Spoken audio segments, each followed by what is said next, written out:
আমি ঈশিতাকে ছাদ থেকে কোলে করে এনে বিছানায় শুয়ে দিলাম। তারপর আমি তার উপরে শুয়ে পড়লাম। তার নাকে, গলায়, কানে অল্প অল্প করে চুমু দিচ্ছি। সে আমার আদরের ছোঁয়া পেয়ে চোখ বন্ধ করে আছে। জোরে জোরে নিঃশ্বাস ফেলতে লাগলো। আমি যখন তার গোলাপি ঠোঁটজোড়া সাথে আমার ঠোঁটজোড়া মিলিয়ে ভালোবাসার পরশ দিচ্ছি, সে তার 2 হাত দিয়ে আমার মাথার চুল শক্ত করে খামচে ধরেছে। আমি যখন ঠোঁট ছেড়ে একটু নিচে নামতে যাব, তখন সে আমাকে ধাক্কা দিয়ে ফেলে দিল। তারপর আমার উপরে উঠে তার ঠোঁটজোড়া আমার ঠোঁটের কাছে এনে বলতে লাগলো, আমি একটা কথা বলতে চাই। বলো, কি কথা বলবে? আগে আমাকে কথা দিতে হবে, আমি যা বলবো তাই শুনবি। আচ্ছা ঠিক আছে, তুমি যা বলবে তাই শুনবো। আমাদের দুজনের তো এখনো পড়ালেখা শেষ হয় নাই। আমার আরো 1 বছর লাগবে, আর তোরও 2.5 বছর। তাই আমরা পড়ালেখা শেষ না করার আগে অন্য কিছু চিন্তা করব না। অন্য কিছু মানে? যা, আমি মুখে বলতে পারবো না। মুখে না বললে কিভাবে বুঝবো? আমি বেবির কথা বলছি। এ কথা বলে লজ্জায় মুখ লাল করে ফেলেছে। তুমি কি পাগল হয়েছো? পড়ালেখার সাথে বেবির কি সম্পর্ক? আমি এখনই বেবি নিতে চাই। তুই কিন্তু আমাকে কথা দিয়েছিস, আমি যা বলবো তা শুনবি। তাছাড়া আমরা যদি এরকম প্ল্যান করি, তাহলে আমাদের আর পড়াশোনা হবে না, নিজের পায়ে দাঁড়াতে পারবো না। আর আমার খালুজান মানে তোর আব্বু একটা ব্যবসা সামলাচ্ছে। তোর পড়াশোনা শেষ না হলে তোর আব্বুর সাথে ব্যবসায় সাহায্য করতে পারবি না। তাই আমরা এখন এরকম প্ল্যান করা ঠিক হবে না। তাহলে আমরা বিয়ে করেছি কেন? পড়ালেখা শেষ করে বিয়ে করতাম। এত কিছু জানি না, আমি যা বলছি তাই হবে। তার মানে এই 2 বছর তোমাকে আমি নিজের করে পাবো না? না। কি বলছো? তুমি পাগল পেয়েছো? বিয়ের পরে বউকে নিজের করে পাবো না, আদর করতে পারবো না, এ কথা বললেই হলো? মানি না আমি। তুমি আমার বিয়ে করা বউ, আমি যা বলবো তা শুনতে হবে। কি বলছিস তুই? আমাকে কথা দিয়েছিস, আমি যা বলবো তাই শুনবি। কিন্তু এতদিন তোমাকে কাছে না পেয়ে থাকতে পারবো? কে বললো আমাকে কাছে পাবি না? আমি তো সব সময় তোর সাথেই থাকবো। সাথে থাকলে কি হবে তোমাকে নিজের করে না পেলে? আরে পাগল, আমি তো সব সময় তোরই থাকবো। আর আমি তো আমাদের ভালোর জন্যই বলছি। আমার রাগ উঠে গেল। 2 বছর কিভাবে থাকবো? লাগবে না সব সময় তোমাকে আমার। আমি ধাক্কা দিয়ে উপর থেকে নামিয়ে বিছানার একপাশে শুয়ে পড়লাম। আমার বাবুটা দেখি খুব রাগ করেছে। দেখি বাবু, এদিকে আসো। এই কথা বলে আমাকে কাছে টেনে নিল।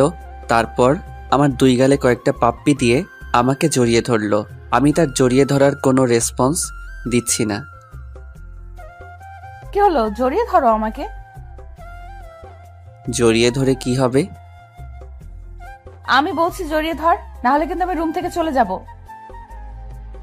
কি আর করা, বাধ্য হয়ে মেনে নিতে হলো। তা না হলে শাকচুন্নির রুম থেকে বাহির হয়ে যাব। আর বাসরাতে বউ রুম থেকে বাহির হওয়া মানে একটা গন্ডগোল লাগা। আমি আর কিছু না বলে জড়িয়ে ধরলাম। সাথে সাথে আমার বুকে এসে শুয়ে পড়ল।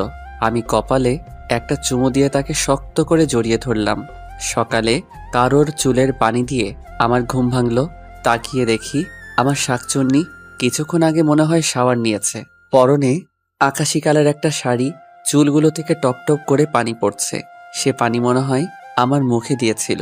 সে তার রেশমি কালো চুলগুলো ঘাড়ের এক সাইডে করে তোয়ালে দিয়ে চুলগুলো মুছছে। তার উন্মুক্ত পিঠে পানির ফোঁটা জমে আছে। কোমরের এক সাইডে শাড়িটা উপরে তোলা, নাভিটা স্পষ্ট দেখা যাচ্ছে। হায় আল্লাহ, এভাবে যদি আমার সামনে থাকে তাহলে 1 বছর কেন, একদিন নিজেকে কন্ট্রোলে রাখা আমার পক্ষে অসম্ভব হবে। আমি আস্তে আস্তে উঠে পিছন থেকে তার কোমরে হাত দিয়ে জড়িয়ে ধরলাম। সে একটু কেঁপে উঠল। এই কি করছিস?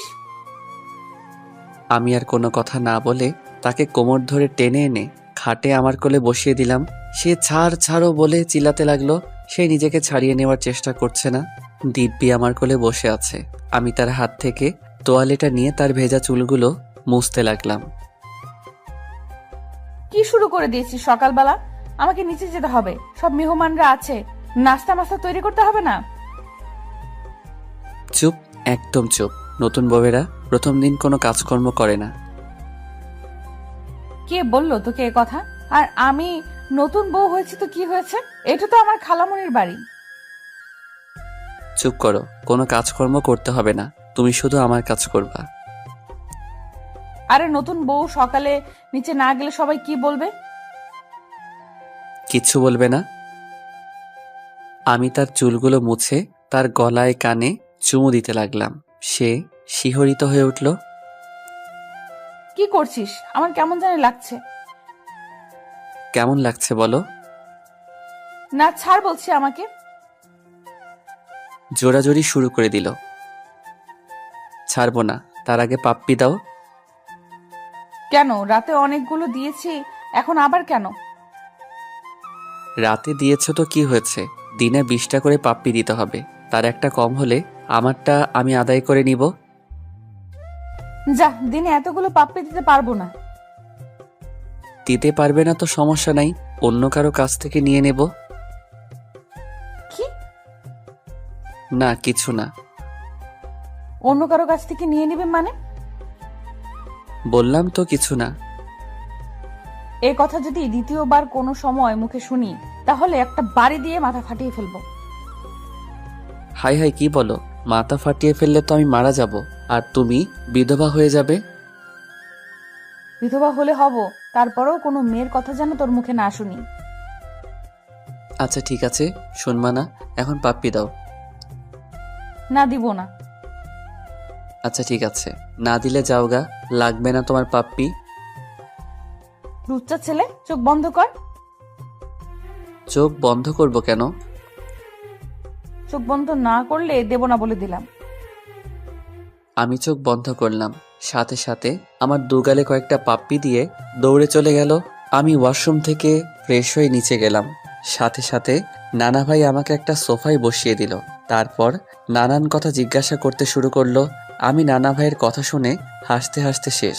বউকে কতক্ষণ আদর করেছি, বউকে মন ভরে আদর করেছে কিনা, কিছুদিন পরে খুশির সংবাদ পাবে কিনা, আরও নানান কথা। আমিও বানিয়ে বানিয়ে সব মিথ্যা কথা বলেছি। সকালের নাস্তা করে শাকচুনিকে নিয়ে শ্বশুরবাড়িতে রওনা দিলাম।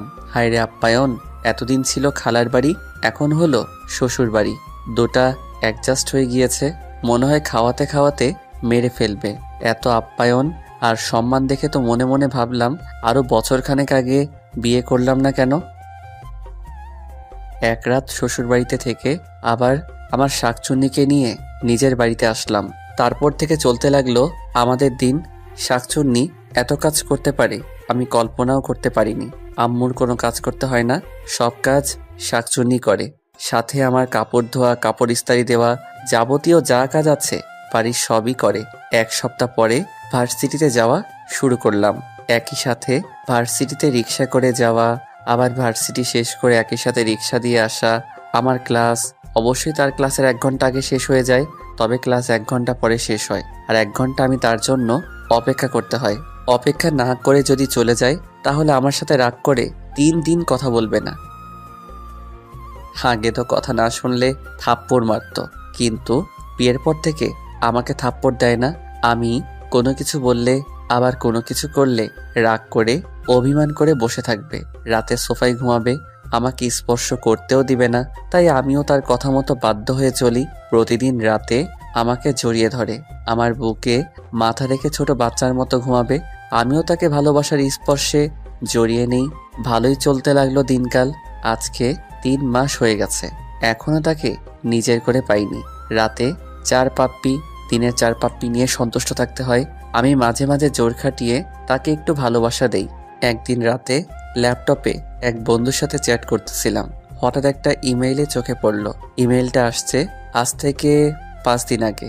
অনেক দিন ধরে অনলাইনে থাকি না, তাই ইমেইলটা চোখে পড়েনি। ইমেইলটা পড়ে যা বুঝলাম, লন্ডন একটা ইউনিভার্সিটিতে অ্যাপ্লাই করেছিলাম, তারা আমাকে সিলেক্ট করেছে। সব কিছু ঠিকঠাক থাকলে আগামী 27 তারিখে আমাকে লন্ডনে যেতে হবে এবং সব কাগজপত্র ফিল আপ করতে হবে। 1 তারিখ থেকে আমার ক্লাস শুরু হবে। তার মানে আর 15 দিন। এখন চিন্তায় পড়ে গেলাম, আব্বু আম্মু কি রাজি হবে? বিশেষ করে আমার শাকচুন্নিকে কি বলবো? আমি কি শাকচুন্নিকে ছাড়া থাকতে পারবো? কেউই হয়তো রাজি হবে না, কারণ এখন আমি একটা পাবলিক ভার্সিটিতে লেখাপড়া করছি। তাহলে বিদেশ যাওয়ার দরকার কি? সবার সামর্থ্য বা মেধা থাকে না পাবলিক ভার্সিটিতে পড়ার।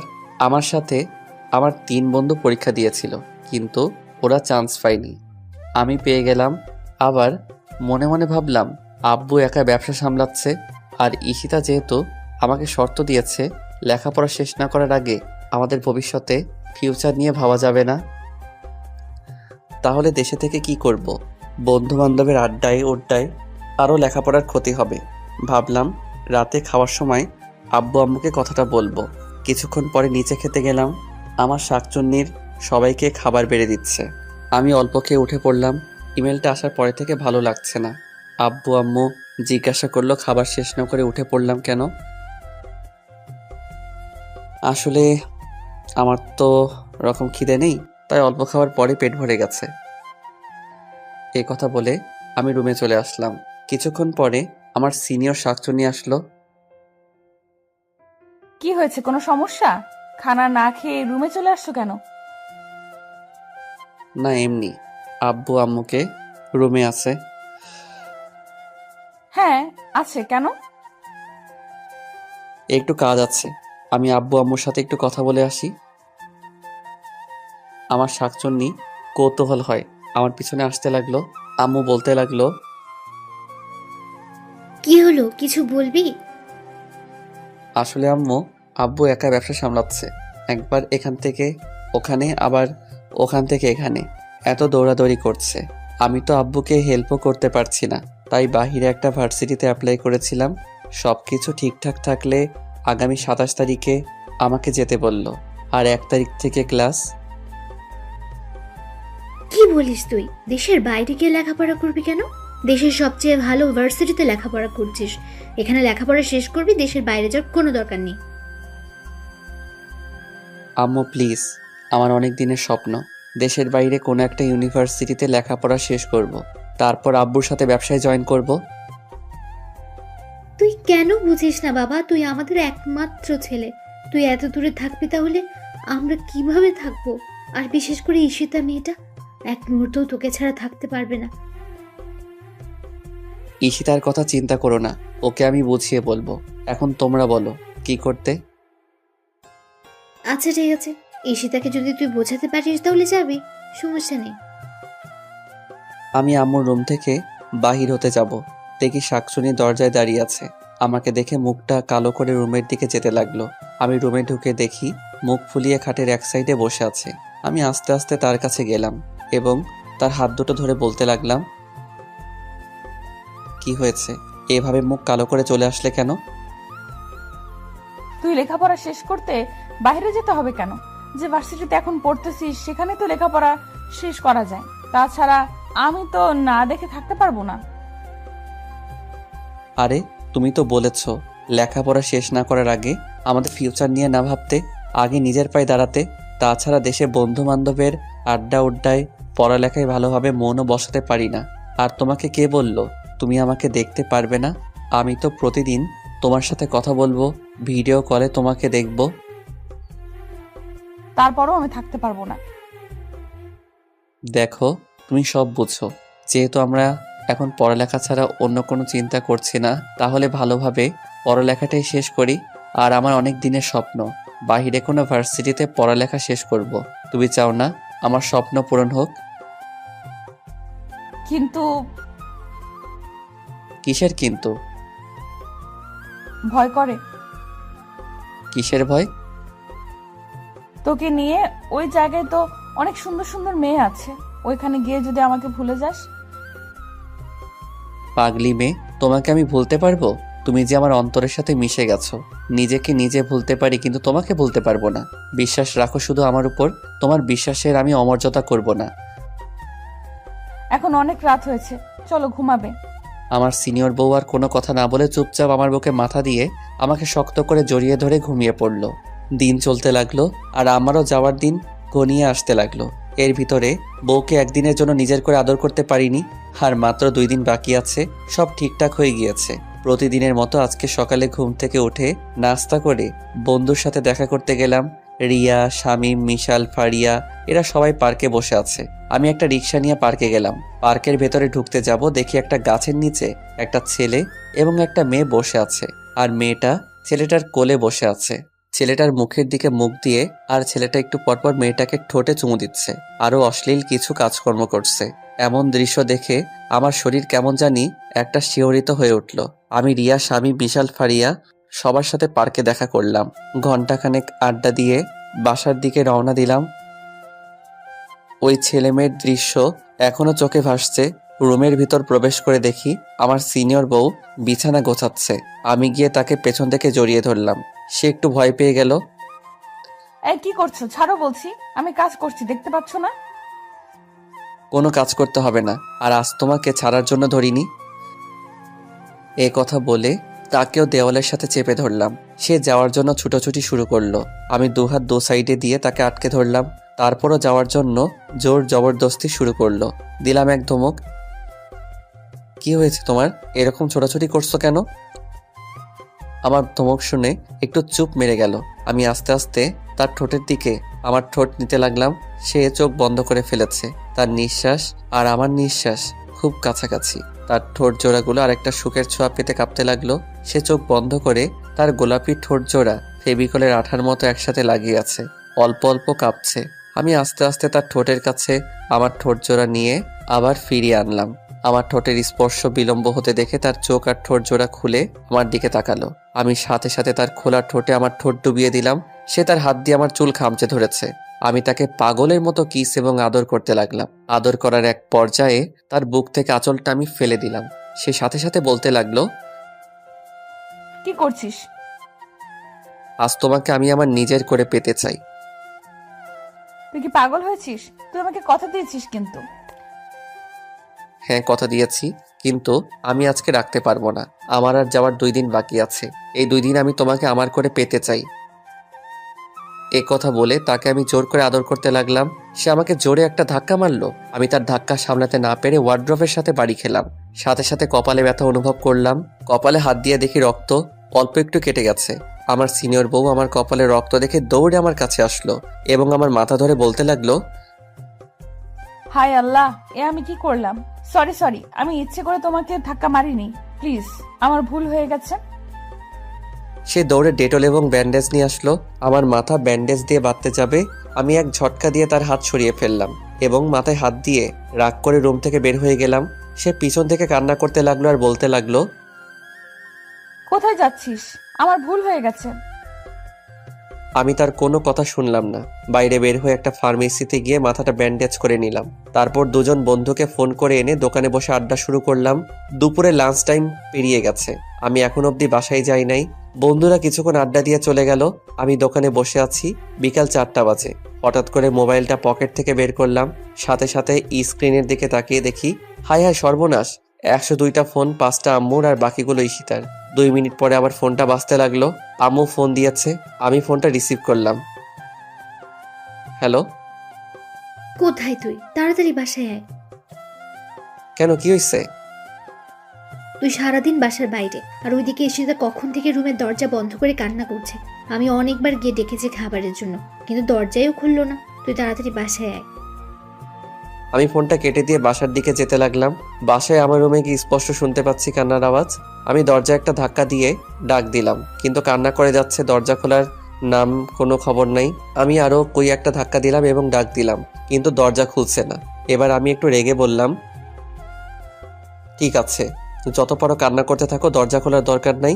আমি আবার বাহিরে চলে যাই। সাথে সাথে দরজা খুলে দিল এবং আমাকে জড়িয়ে ধরে কান্না করতে লাগলো। আমার অনেক খারাপ লাগছে, এভাবে কখনো কান্না করতে দেখি নাই। আমার এরকম করা ঠিক হয়নি।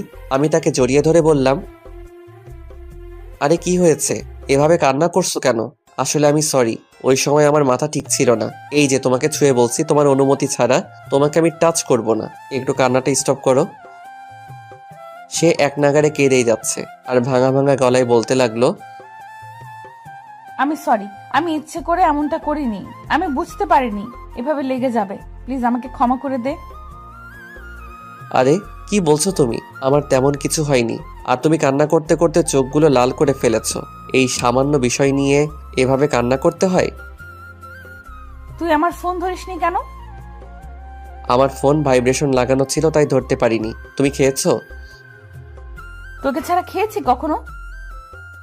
তুমি না খেয়ে এভাবে কান্না করছো, কেমনটা লাগে বলো তো? চলো খাবে। এ কথা বলে আমি তাকে কোলে তুলে নিলাম। সে তার হাত দিয়ে আমার গলা জড়িয়ে ধরলো আর বলতে লাগলো, কি করছিস? খালামণি দেখবে তো। আম্মু দেখলে দেখুক, আমার বউকে আমি কোলে নিব। কার কি? আমি ঈশিতাকে কোলে নিয়ে সিঁড়ি দিয়ে নিচতলায় নামছি। এমন সময় আম্মু হুট করে কোথায় থেকে যেন এসে পড়ল। আমার সিনিয়র বউ আম্মুকে দেখে আমার কোল থেকে নামার জন্য ছটফট করতে শুরু করলো। আমি একটু রাগী লুক নিয়ে তার চোখের দিকে তাকালাম। সে সাথে সাথে চুপটি মেরে গেল। আম্মু বলতে লাগলো, কি হয়েছে ঈশিতার? এতক্ষণ রুমে বসে কান্না করছিল, এখন তুই কোলে নিয়ে নিচে নামছিস, কোনো সমস্যা হয়েছে নাকি?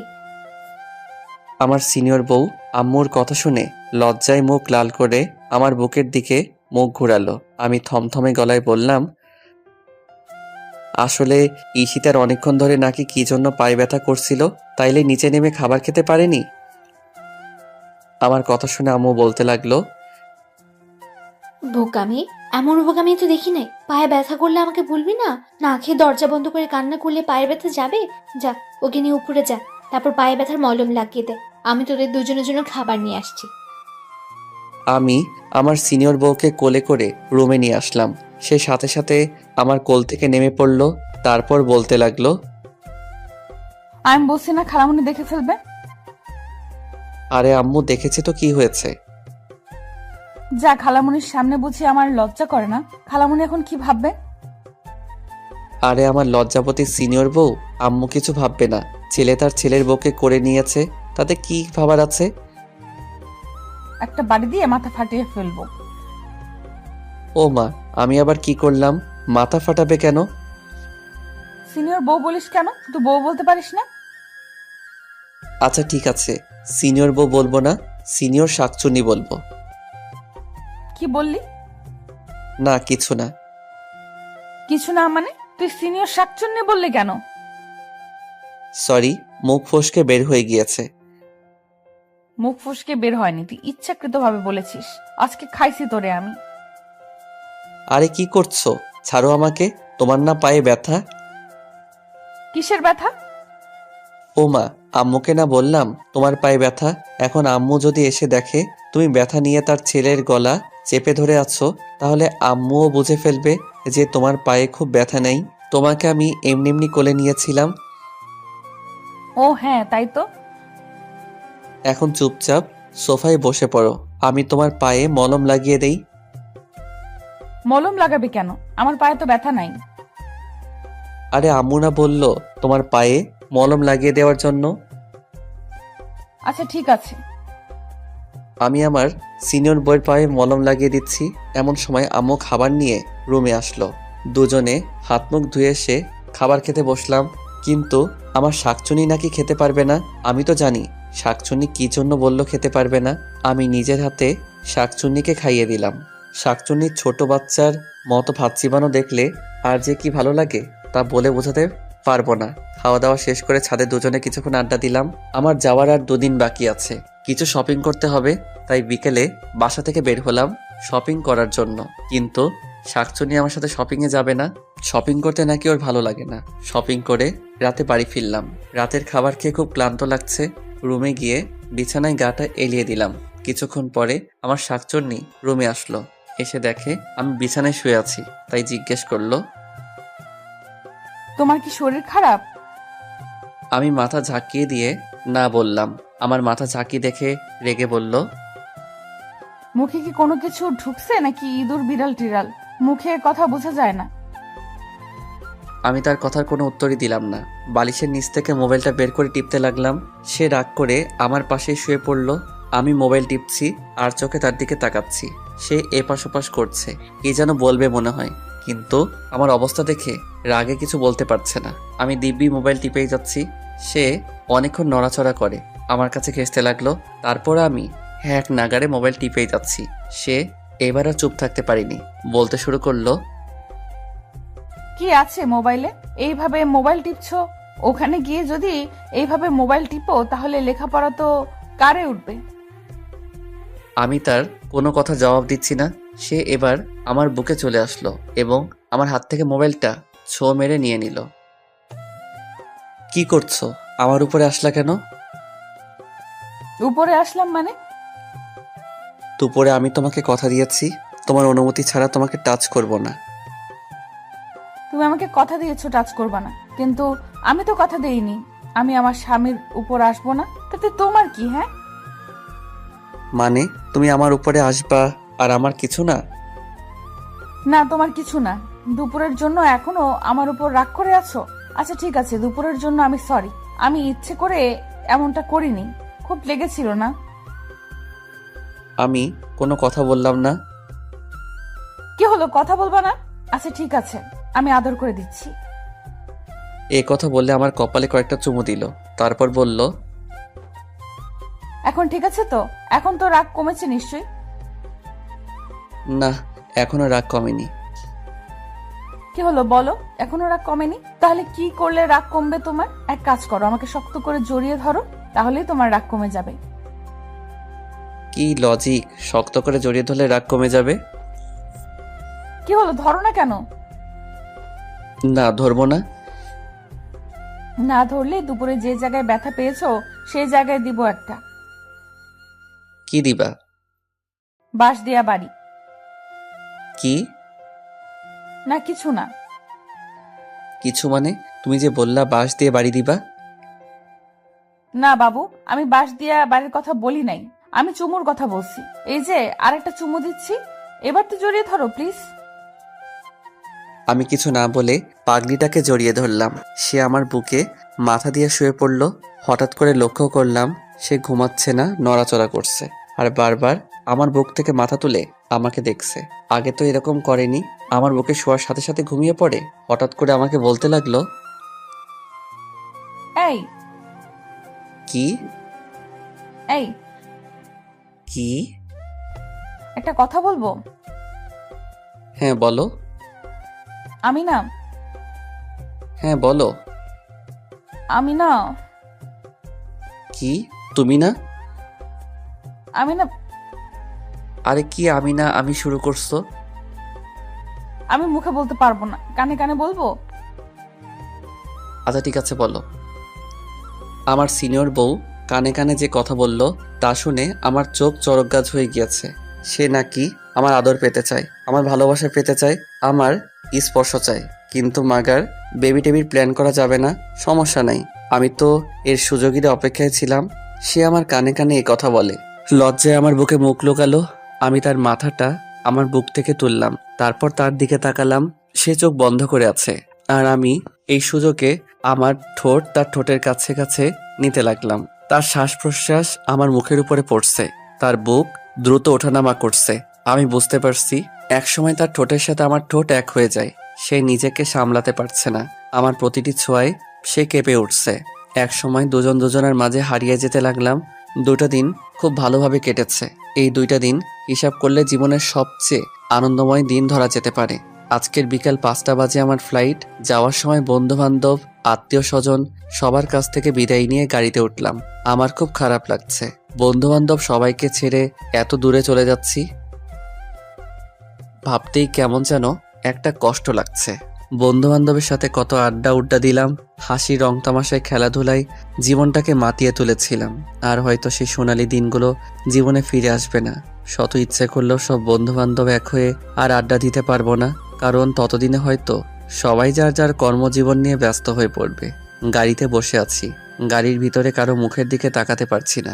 সবার মুখ কালো হয়ে আছে। হয়তো আপনজন দূরে চলে গেলে যে একটা কষ্ট বুকে জমা হয়, সেই কষ্ট থেকে আপনা আপনি মুখ কালো হয়ে যায়। গাড়ি এয়ারপোর্টে গিয়ে পৌঁছালো। এখন সবাই থেকে বিদায় নিয়ে ভিতরে ঢোকার পালা। মা বাবার সামনে গিয়ে দাঁড়ালাম। চোখ দুটো ঝাপসা হয়ে আসছে। মা বাবাকে স্পষ্ট দেখতে পাচ্ছি না। বিদায়টা এত কষ্টের হয় কেন? মা বাবার সামনে দাঁড়াতেই টপ টপ করে চোখ থেকে পানি পড়তে লাগলো। আমার মা আমাকে জড়িয়ে ধরে হাউমাউ করে কেঁদে দিলেও সাথে বাবাও। আমিও তাদেরকে জড়িয়ে ধরে কেঁদে দিলাম। ঈশিতার দিকে তাকিয়ে দেখি বারবার ওড়না দিয়ে মুখ মুছছে, চোখ দুটো লাল হয়ে আছে। মামা এসে আব্বু আম্মুকে বলতে লাগলো, ওকে জড়িয়ে ধরে যদি এইভাবে কান্না করতে থাকো তাহলে ও যাবে কিভাবে? ফ্লাইট মিস করবে তো। আব্বু আম্মু নিজেদেরকে সামলে নিল। তারপর আম্মু আমাকে কপালে চুমু দিয়ে বলতে লাগলো, বাবা সাবধানে থাকবি, ঠিকমতো খাওয়া দাওয়া করবি, বেশি রাত জাগবি না, তোর তো আবার রাত জাগার অভ্যাস আছে। আর ঠিকমতো লেখাপড়া করবি, কারোর সাথে ঝগড়া বিবাদ করবি না, খারাপ মানুষ থেকে দূরে থাকবি, খারাপ কোনো জিনিসই খাবি না, সময় পেলেই আমাকে ফোন দিবি। আরো নানান উপদেশ দিতে লাগলো। হঠাৎ করে বলতে লাগলো, ওই দেখ ঈশিতা মেয়েটা কিভাবে কান্না করছে, যা মেয়েটাকে কিছু বলে আয়। আমি আস্তে আস্তে আমার শাকচুনির কাছে গিয়ে দাঁড়ালাম। সাথে সাথে শাকচুনি আমাকে জড়িয়ে ধরে ফুপিয়ে ফুপিয়ে কান্না শুরু করে দিল। আমি তাকে জড়িয়ে ধরে বললাম, আরে পাগলি, এভাবে কাঁদলে আমি যাব কিভাবে? আমার যে ফ্লাইটের টাইম হয়ে গেছে, যাবার সময় এভাবে কাঁদলে আমি যেতে পারবো? কিন্তু আমার শাকচুনি আমার কোনো কথাই শুনছে না, কেঁদেই চলেছে। আমি আব্বু আম্মুর কাছ থেকে বিদায় নিয়ে ঈশিতার সামনে গিয়ে দাঁড়ালাম। সাথে সাথে আমাকে জড়িয়ে ধরে কান্না শুরু করে দিল। আমি তাকে কি বলে সান্ত্বনা দিব, ভাষা খুঁজে পাচ্ছি না। কিছুক্ষণ পরে আমি তার মাথাটা আমার বুক থেকে তুলে তার চোখে পানি মুছে দিয়ে বললাম, যেভাবে কান্না করছো মনে হচ্ছে আমি তোমাকে ছেড়ে আজীবনের জন্য চলে যাচ্ছি। এভাবে কান্না করলে আমি যেতে পারবো? আমি তোমার সেই মিষ্টি হাসি মাখা মুখটা দেখে যেতে চাই। কি দিবা না সেই হাসি মাখা মুখে বিদায়? আমার কথা শুনে মাথা ঝাঁকি দিয়ে বলল, হ্যাঁ দিব। তাহলে চোখের পানি মুছো আর তাকাও আমার দিকে। আমি তার কাঁধের উপর দুহাত দিয়ে বললাম, একদম টেনশন করবা না আমাকে নিয়ে। আমি তোমাকে প্রতি মিনিটে ফোন দিব। ঠিকঠাক মতো খাওয়া দাওয়া করবে, হ্যাঁ? আর আব্বু আম্মুর খেয়াল রেখো। বাসা থেকে ভার্সিটি ছাড়া বাহিরে যাওয়ার দরকার নাই। এখন তুমি কোনো মেয়ে না, কারো স্ত্রী, কারো বাড়ির বউ। সাবধানে চলাফেরা করবা। যদি পারো যে বোরকাটা পরে আমার সাথে বাজারে গিয়েছিলা, সেই বোরকাটা পরে বাহিরে বের হবা। কেউ যেন আমার রেখে যাওয়া আমানতের দিকে নজর দিতে না পারে। কি হলো, কথা বলো না কেন? তুমি যেভাবে বলবা আমি সেভাবেই চলবো। কেউ তোমার আমানতের দিকে নজর দিতে পারবে না। আমি আমার সিনিয়র বউয়ের কপালে একটা চুমু দিয়ে বললাম, তাহলে এখন একটু হাসো, আমার যাওয়ার সময় হয়ে গিয়েছে। ঈশিতা একটা মুচকি হাসি দিল, কিন্তু সেই হাসিতে কোনো প্রাণ নেই। আসলে প্রিয় এবং কাছের মানুষ যদি দূরে কোথাও চলে যায়, সেই কাছের মানুষকে বিদায় দেওয়াটা যে কতটা কষ্টের মুহূর্ত শুধু তারাই অনুভব করতে পারবে, যারা কাছের এবং প্রিয় মানুষকে দূরে কোথাও যাওয়ার সময় বিদায় দিয়েছে। আমি বললাম, তাহলে আসি। এ কথা বলার সাথে সাথে ঈশিতা আমার বুকে ঝাঁপিয়ে পড়ল আর বলতে লাগলো, আমি তোমাকে ছাড়া থাকতে পারবো না। পাগলি বে, আমি তো আজীবনের জন্য চলে যাচ্ছি না, মাত্র তো কয়েকটা বছর, তারপর তো আবার তোমার কাছে ফিরে আসবো। এভাবে কান্না করলে আমি তো যেতে পারবো না। প্রিয় মানুষগুলোকে হাসি মুখে বিদায় দিতে হয়। ঈশিতা একটু স্বাভাবিক হয়, নাক টানতে টানতে বলতে লাগলো, যেভাবে যাচ্ছ সেভাবে ফিরে আসবা। হ্যাঁ আসবো। আর ওই জায়গায় কিন্তু অনেক সুন্দর সুন্দর মেয়েরা আছে, দেখতে সেম বান্দরের মতো। ওদের সুন্দরের লোভে পড়বা না। আর লাল চামড়ার মেয়েদের থেকে 100 হাত দূরে থাকবা। কি হলো, আমি কি বলছি বুঝতে পারছো নি? হ্যাঁ বুঝতে পারছি। আর ঠিকঠাক মতো খাওয়া দাওয়া করবা, শরীরের যত্ন নিবা। ওই জায়গায় একদম অগোছালো ছেলেদের মতো থাকবে না। বাইরে ঘোরাঘুরির দরকার নাই। Varsity to hostel, hostel to varsity, এর ভেতরে কোনো জায়গায় যাবা না। মন দিয়ে পড়বা। মোবাইলে খারাপ কোনো ভিডিও দেখতে পারবা না বলে দিলাম। প্রতিদিন আমার সাথে মোবাইলে কথা বলতে হবে, তা না হলে কিন্তু আমি না খেয়ে থাকবো। আর ওই জায়গায় যদি উল্টাপাল্টা কিছু করো তাহলে কিন্তু আমাকে হারাবা। তোমাকে হারাবো মানে? আমি স্টেট মারা। কথাটা শেষ করতে দেই নাই, তার আগে তার মুখে হাত দিয়ে চেপে ধরলাম। চুপ, একদম এ কথা বলো না। তুমি যেভাবে বলবা সেইভাবেই ওই জায়গায় চলবো। তুমি একদম আমাকে নিয়ে টেনশন করবা না। আমি তোমারই আছি, তোমারই থাকবো। বুঝতে পেরেছ? ঈশিতা মাথা ঝাঁকি দিয়ে বলল, হ্যাঁ। এখন তাহলে আমি যাই। আচ্ছা ঠিক আছে, যাই বলি না, বলো আসি। আচ্ছা, আসি তাহলে। সবার কাছ থেকে বিদায় নিয়ে এয়ারপোর্টের ভিতরে ঢুকবো। এয়ারপোর্টের টার্মিনালের বাহিরে শেষ কদমটা রাখার আগে পিছনে একবার ঘুরে দাঁড়ালাম। দেখি আব্বু আম্মু নির্বাক হয়ে দাঁড়িয়ে। আম্মু চোখের জল মোছার ব্যর্থ চেষ্টা করতেছে, কিন্তু পারছে না। কোনো বাবা মা প্রিয় সন্তানকে দূরে কোথাও পাঠানোর সময় স্বাভাবিক থাকতে পারে না। ঈশিতার দিকে একবার তাকালাম, চাতক পাখি নয়নজোড়ার মতো তীক্ষ্ণ দৃষ্টি নিয়ে আমার যাবার পথের দিকে তাকিয়ে আছে। আমি খেয়াল করে দেখলাম আমার চোখ দুটি ঝাপসা হয়ে আসছে। চোখের কোণে কয়েক ফোঁটা নোনা জল এসে জড়ো হয়েছে। আর পিছনে না তাকিয়ে সোজা ভিতরে চলে গেলাম। বিমান লন্ডনের উদ্দেশ্যে উড়াল দেওয়ার কিছু মুহূর্ত আগে বড় একটা নিঃশ্বাস নিয়ে আমার সোনার দেশের মাটির ঘ্রাণ নিলাম। আব্বু আম্মুর আর ঈশিতার বলা কথাগুলো মনের গোপন সিন্দুক কোটায় জমা করে রাখলাম, যেন সেখান থেকে বের করে তা অক্ষরে অক্ষরে পালন করতে পারি। চলে আসলাম সেই জীবন স্বপ্ন পূরণের ভার্সিটিতে। 2 দিন হোস্টেলে থাকলাম। 2 দিনে অনেক জায়গা ঘোরা হয়ে গিয়েছে। ঈশিতা ঠিকই বলছে, এখানের মেয়েরা অনেক সুন্দর, কিন্তু আমাদের দেশের মেয়েদের চেয়ে না। এদের হাসি কেমন যেন, এদের চোখ নারকেলের ভিতরের আবরণের মতো, নাকগুলো লম্পা, কেমন যে বিশ্রী বিশ্রী লাগে। শুধু চামড়া সুন্দর হলে সুন্দরী হওয়া যায় না, কালো হোক আর ফর্সা হোক, তার হাসি সুন্দর থাকতে হবে, তার চোখে মায়া থাকতে হবে। যে চোখের দিকে তাকালে সেই চোখের অতল সাগরে যে কোনো ব্যক্তি সেকেন্ডের ভিতর নিজেকে ভাসাতে পারবে। কণ্ঠস্বর খুব মিশ্রণ হতে হবে। এগুলো যার মধ্যে থাকবে, হোক সে কালো কুচকুচে, সে যে কোনো চামড়ার সুন্দরীকে হার মানাবে। আর এগুলো শুধু বাঙালি নারীদের মধ্যেই আছে। তারপর থেকে নিয়মিত ক্লাস করতে শুরু করলাম। নতুন পরিবেশে, নতুন জায়গা, নতুন ভার্সিটি। কিছুদিনের ভিতরে বন্ধু বান্ধব হয়ে গিয়েছে, শিক্ষক শিক্ষিকাদের সাথে পরিচিত হয়ে গেছি। চলতে শুরু করলাম আমার স্বপ্ন পূরণ বাস্তবায়ন করার পথে। সময় পেলেই আব্বু আম্মু আর ঈশিতার সাথে কথা বলি। কথা বলার পর কোনো কিছুই ভালো লাগে না। আব্বু আম্মু আর ঈশিতার চেহারা চোখের সামনে ভেসে ওঠে।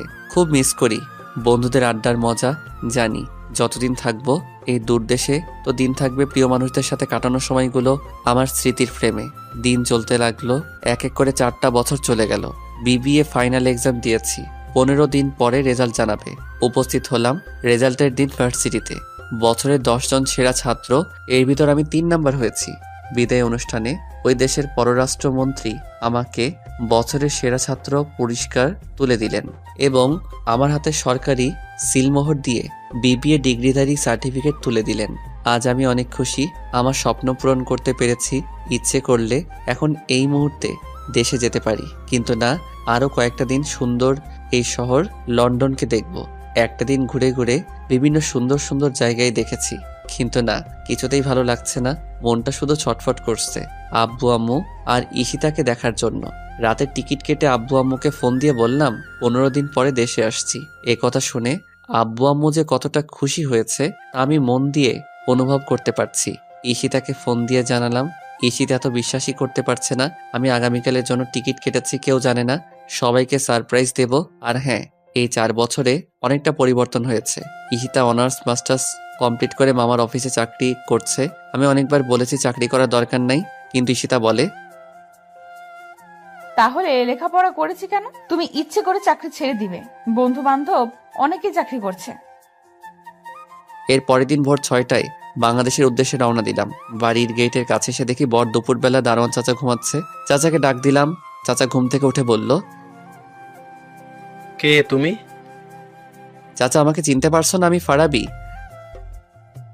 তুমি ফারাবি? তুমি তো অনেক সুন্দর এবং স্মার্ট হয়ে গিয়েছো।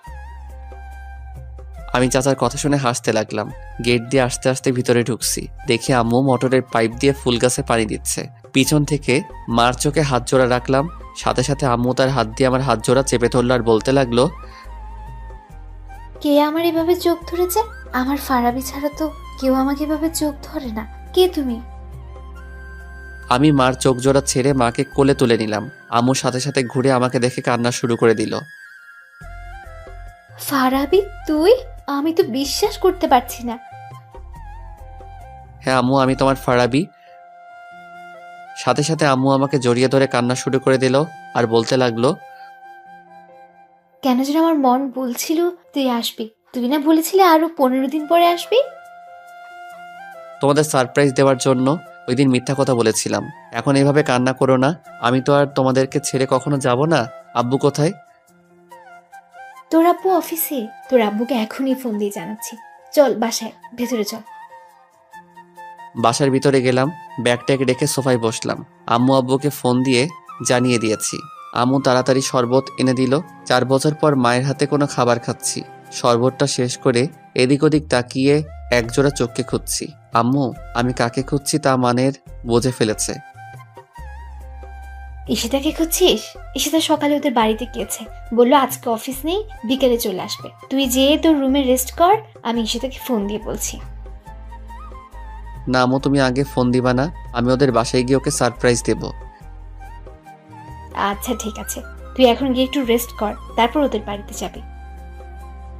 আমি আমার রুমে এসে দেখি রুম খুবই পরিপাটি এবং খুব সুন্দর করে গোছানো। আমার বইপত্র কাপড় চোপড় খুব যত্ন করে রাখা। ওয়াশরুম থেকে ফ্রেশ হয়ে বিছানায় গা এলিয়ে দিতেই দু চোখে ক্লান্তির ঘুম এসে জড়ো হয়েছে। দুপুরে আম্মুর ডাকে ঘুম ভাঙলো। ঘুম থেকে উঠে ফ্রেশ হয়ে নিচে নেমে দেখি আব্বু দাঁড়িয়ে আছে। আমি আব্বুকে সালাম করলাম। আব্বু আমাকে জড়িয়ে ধরলো। ঈশিতাটাকে এখন অবধি দেখি নাই। দুপুরে মায়ের হাতে রান্না করা খাবার খুব তৃপ্তি সহকারে পেট ভরে খেলাম। দুপুর পেরিয়ে বিকালের মধুলগ্ন সময়ে আমি ঈশিতাদের দরজার সামনে দাঁড়িয়ে কলিং বেল চাপতে লাগলাম আর যন্ত্রণাদায়ক অপেক্ষা করতে লাগলাম কখন দরজা খুলবে আর আমার সিনিয়র শাকচুন্নিকে দেখব। 1 মিনিট পরে খালামণি এসে দরজা খুলে দিল। হঠাৎ করে আমাকে দেখে খালামণি চমকে উঠল, যেন বিদ্যুতের শক খেয়েছে। ফারাবি তুই? আমি খালামণিকে সালাম করলাম। তুই না বললি 15 দিন পরে আসবি? হ্যাঁ বলছিলাম, কিন্তু তোমাদেরকে সারপ্রাইজ দেওয়ার জন্য আজকে চলে আসছি। হঠাৎ করে লক্ষ্য করে দেখি ড্রয়িং রুমের এক সাইডে কয়েক জোড়া ছেলেদের জুতা রাখা। আমি খালামণিকে জিজ্ঞাসা করলাম, বাসার ভিতরে ছেলেদের জুতো কেন? খালামণি বলল, এগুলো সাকিবের জুতো। সাকিব? কোন সাকিব? সাকিবের জুতা এখানে কেন? আরে তোর মামাতো ভাই সাকিবের জুতো। সাকিব এখানেই থাকে, ওদের অফিস এখান থেকে কাছে, তাই যাতায়াতের সুবিধার জন্য এখানেই থাকে গত 2 মাস ধরে। আর ঈশিতা তো সাকিবদের অফিসেই চাকরি করে। কই ঈশিতা তো আমাকে একথা বলে নাই যে সাকিব ভাইদের অফিসে চাকরি করে। হয়তো তোকে বলতে মনে নেই। এখন আপনাদেরকে সাকিবের কথা একটু বলি। সাকিব আমার বড় মামার ছেলে, আমার চেয়ে 13 বছরের বড়। মাস্টার্স কমপ্লিট করে তাদের অফিসে দেখাশোনা করছে। আচ্ছা বাদ দে, তুই ঈশিতাকে না জানিয়ে হঠাৎ করে চলে আসলি। আমি তো বিশ্বাসই করতে পারছি না। ঈশিতা জানলে কতটা খুশি হবে তুই জানিস? তোর আসার 15 দিন বাকি আছে, সেই কথা শুনে মেয়েটা যে কতটা খুশি হয়েছিল, আমার কান তো একেবারে ঝালাপালা করে ফেলেছে। সারাক্ষণ খালি আমাকে বলে, আম্মু ফারাবি আসার আর 15 দিন বাকি আছে। ফারাবি আগের মতো থাকবে তো নাকি পরিবর্তন হয়ে যাবে? ও মনে হয় বিদেশে থেকে অনেক সুন্দর হয়ে আসবে, আমি ওকে এয়ারপোর্ট থেকে রিসিভ করে আনবো। আরো নানান কথা। তুই দাঁড়া, আমি এক্ষুনি ঈশিতাকে ফোন দিয়ে বলছি। ঈশিতা কোথায় গিয়েছে? ঈশিতা সাকিবের সাথে একটু মার্কেটে গিয়েছে, এক্ষুনি চলে আসবে। না, তোমার ফোন দেওয়ার দরকার নেই, তাহলে সারপ্রাইজ দিতে পারবো না। আচ্ছা ঠিক আছে, ফোন দিব না। তুই ঈশিতার রুমে গিয়ে বস, ঈশিতা আসলে এমনভাবে বলবো ও চমকে উঠবে। আচ্ছা ঠিক আছে, আমি যাচ্ছি। ঈশিতা আসলে বলবা যে একটা নীল শাড়ি পরে ওর রুমে আসতে। আচ্ছা আচ্ছা বলবো, এমনভাবে বলবো ও না চমকে পারবে না। আমি ঈশিতার রুমে চলে গেলাম। ওর রুমটা খুব গোছানো। ওর টেবিলের উপর 2টা ছবি রাখা। দুটোটা ছবি আমার দেওয়ালে আমার আর ঈশিতার একটা বড় ফ্রেমের ছবি লাগানো। ঈশিতাকে ছবিটার মধ্যে খুব সুন্দর লাগছে। অনেকক্ষণ হয়ে গেল, ঈশিতার আসার কোনো খবর নাই। আমি যেন আর ধৈর্য ধরতে পারছি না, কখন দেখা হবে আমার ঈশিতার সাথে। ঘড়ির কাঁটা যেন এক জায়গায় থমকে দাঁড়িয়ে আছে, সময় যেন চলতে চাচ্ছে না। এই অপেক্ষাটা যেন একটা ছটফট অনুভূতির অপেক্ষা হয়ে দাঁড়িয়ে আছে। 10 মিনিট পরে খালামণি 1 কাপ আমার পছন্দের জ্যামলি কফি এনে দিল। কফির মগটা হাতে নিয়ে দোতলা বারান্দায় গিয়ে দাঁড়ালাম। শেষ বিকেলের লাল রক্তিম সূর্য অস্ত যায় যায় অবস্থা। হালকা শোষ শব্দ করা প্রবলা বাতাস, সীমাহীন নীল আকাশ, দল বেঁধে শূন্য আকাশে ভেসে বেড়ানো পাখির কিচিমিচি, ব্যস্ত শহরের কোলাহল, মানুষগুলো যার যার নিরে ফিরে যাওয়ার জন্য ছোটাছুটি করছে। আর আমি উদাসীন হয়ে বহমান অপেক্ষায় দাঁড়িয়ে আছি। আমার সিনিয়র বউকে দেখব বলে 4 বছর 9 দিন 11 ঘন্টা পর যখন তার সাথে দেখা হবে তখন এর সিচুয়েশন কেমন হবে, কতটুকু আবেগ এসে জমা হবে, সে কথা ভাবতেই মনের ভিতরে একটা অন্যরকম ভালো লাগা কাজ করতে লাগলো। হঠাৎ করে নিচে খেয়াল করে দেখি সাকিব মোটরসাইকেল খুব স্পিডে এনে গেটের সামনে থামালো, আর তার পিছনে একটি মেয়ে বসা ছিল। মেয়েটা তাল সামলাতে না পেরে সাকিবের সাথে লেপটে গেল। হাসতে হাসতে মেয়েটি গাড়ি থেকে নামলো। আমি তীক্ষ্ণ দৃষ্টি নিয়ে তাকিয়ে আছি। হঠাৎ করে মেয়েটার দিকে খেয়াল করে দেখি এ তো আমার ঈশিতা। আমার বুক ডুকডুক করতে শুরু করলো। বুকের কোনো এক গোপন জায়গা চিনচিন ব্যথা অনুভব করতে লাগলাম। সারপ্রাইজ দিতে এসে আবার আমি সারপ্রাইজ হয়ে যাই, কে জানে, হতেও তো পারে। ঈশিতা আর সাকিব হেসে হেসে বাসার ভিতরে ঢুকছে, আর সে হাসি যেন আমার বুকে ধারালো ছুরির মতো বিঁধছে। এ আমি কি দেখছি? ঈশিতা এরকম টাইট ফিটিং বোরকা পরে সাকিবের সাথে মার্কেটে গিয়েছিল? আমি ভাবতেও পারছি না 4 বছর পরে এসে আমার ঈশিতাকে এই রূপে দেখব। আমার ঘৃণা হচ্ছে। তার মানে ঈশিতা আমার থেকে দূরে থাকার সুবাদে অফিসের নাম করে এরকম অশ্লীল কাপড় চোপড় পরে মার্কেট করে ঘুরে বেড়াচ্ছে, তাও আবার আরেকজনকে নিয়ে আমার অগোচরে। আর আমাকে ভুলভাল বুঝিয়েছে যে সে সর্বদা পর্দা করে চলে। আমি দোতলা বারান্দা থেকে ঈশিতার রুমে চলে আসলাম। তারপর ঈশিতার রুমের জানালার গ্লাস দিয়ে তাকিয়ে আছি ড্রয়িং রুমে। ঈশিতা আর সাকিব কি করে? এরা দুজন বাসার ভিতরে ঢোকার সাথে সাথে খালামণি বলতে শুরু করলো, এতক্ষণে আসলি? আমি কখন থেকে তোদের জন্য ওয়েট করছি। ঈশিতা বলতে লাগলো, আর বলো না আম্মু, ও আমাকে সারাটা রাস্তা জ্বালিয়ে মেরেছে। আর দেখো আমাকে কি কাপড় পছন্দ করে দিয়েছে। এরকম কাপড় কেউ পরে? সাকিব বলতে লাগলো, দেখো পুপি, ওর কাপড়গুলো খুব সুন্দর না? ওকে কিন্তু খুব মানাবে। ও সারা রাস্তা উল্টো আমাকে জ্বালিয়ে মেরেছে। ওর কাপড়গুলো নাকি সুন্দর না? কত সুন্দর। আর তুই যে শার্ট প্যান্টগুলো আমাকে পছন্দ করে দিয়েছিস সেগুলো তো একেবারে ডাস্টবিন। মোটেও না, আমি যেগুলো তোকে পছন্দ করে দিয়েছি সেগুলো তুই পরলে তোকে অনেক সুন্দর লাগবে। শার্ট প্যান্ট আর টাই পরলে আমাকে এমনিতে হ্যান্ডসাম লাগে, তোর ওই শার্ট প্যান্ট পরলে আমাকে ফকিরের মতো লাগবে। ওরা দুজনের কথা শুনে মনে হচ্ছে ওরা প্রকৃতপক্ষে স্বামী স্ত্রী, আর আমি তৃতীয় পক্ষ ভিলেন হয়ে তাদের মধ্যে এসে পড়েছি। এই তোরা থাম। ঈশিতা, ফারাবির কোন শাড়ি পছন্দ রে? কেন? না, এমনি। নীল আর আকাশে কেন বলতো? না এমনি। তুই এক কাজ কর, একটা নীল বা আকাশি শাড়ি পরে তোর রুমে যা। আমার রুমে ফারাবের পছন্দের নীল বা আকাশি শাড়ি পরে যেতে হবে কেন? তুই তো রুমে গেলেই দেখতে পাবি। আরে আজিব তো, আমার রুমে গেলে কি দেখতে পাবো? এত কথা বলিস কেন? তুই একটা শাড়ি পরে রুমে গিয়ে দেখ না। আচ্ছা ঠিক আছে, যাচ্ছি। ঈশিতার রুমে গিয়ে একটা আকাশি কালারের শাড়ি পরতে লাগলো, আর দুনিয়ার কৌতূহল এসে ওর মাথায় জমা হতে লাগলো। কে আছে আমার রুমে যে কারণে আম্মু বললো ফারাবির পছন্দের শাড়ি পরতে? আর আমিও বা কেন ফারাবির পছন্দের শাড়ি পরছি কিছুই বুঝতে পারছি না। ঈশিতার শাড়ি পরা শেষ হলে সাকিব গিয়ে ঈশিতার রুমে ঢুকে। এখানে আসলি কেন? এমনিতে দেখতে আসলাম শাড়ি পরলে তোকে কেমন লাগে। তোর দেখতে হবে না, তুই যা এখান থেকে। বাহ, তোকে তো আকাশি কালার শাড়িতে খুব সুন্দর লাগছে। দেখতে হবে না কার পছন্দের, এই শাড়িটা ফারাবির পছন্দের। ও নিজে আমাকে কিনে দিয়েছিল।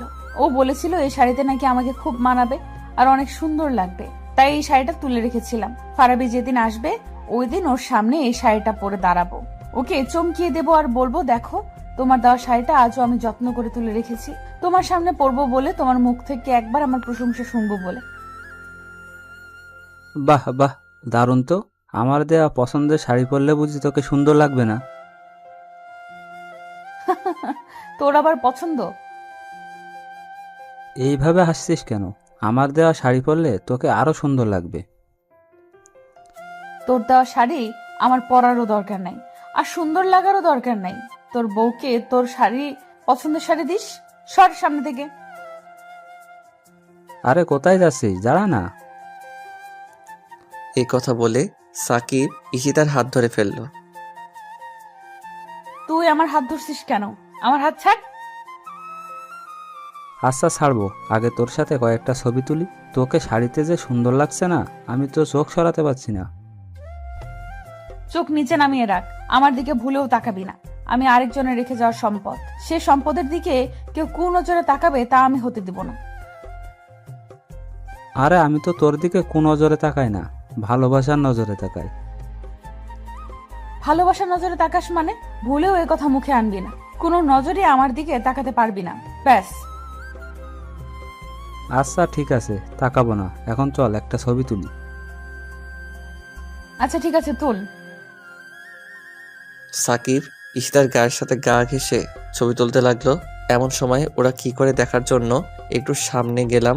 যখন আমি দেখলাম ঈশিতার গায়ের সাথে গা ঘেঁষে সাকিব ছবি তুলছে, তখন আমার বুঝতে বাকি রইল না ঈশিতার সাথে সাকিবের কিছু চলছে।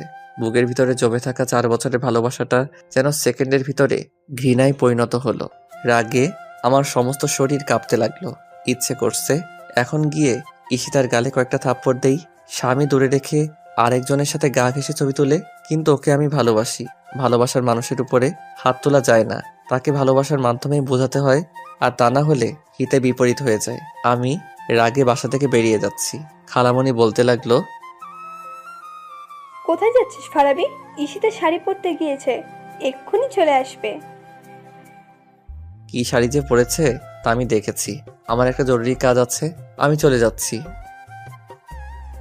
কি এমন জরুরি কাজ যে এতদিন পরে সে ঈশিতার সাথে দেখা না করেই চলে যাচ্ছিস? ঈশিতা যদি জানতে পারে তাহলে কি হবে জানিস? কিচ্ছু হবে না, আমার কাজ আছে, আমি যাচ্ছি। চলে আসলাম বাসায়। খালামণি পিছন থেকে ডাকলো। রাগে এতটাই বিপদ ছিলাম যে কিছুই শুনিনি। বাসায় এসে সোফায় বসে আছি। আম্মু বলতে লাগলো, কিরে তুই আসলি, ঈশিতাকে আনলি না যে? ঈশিতাকে আমি আনবো কেন? ঈশিতার কি পা নেই? কি বলছিস তুই?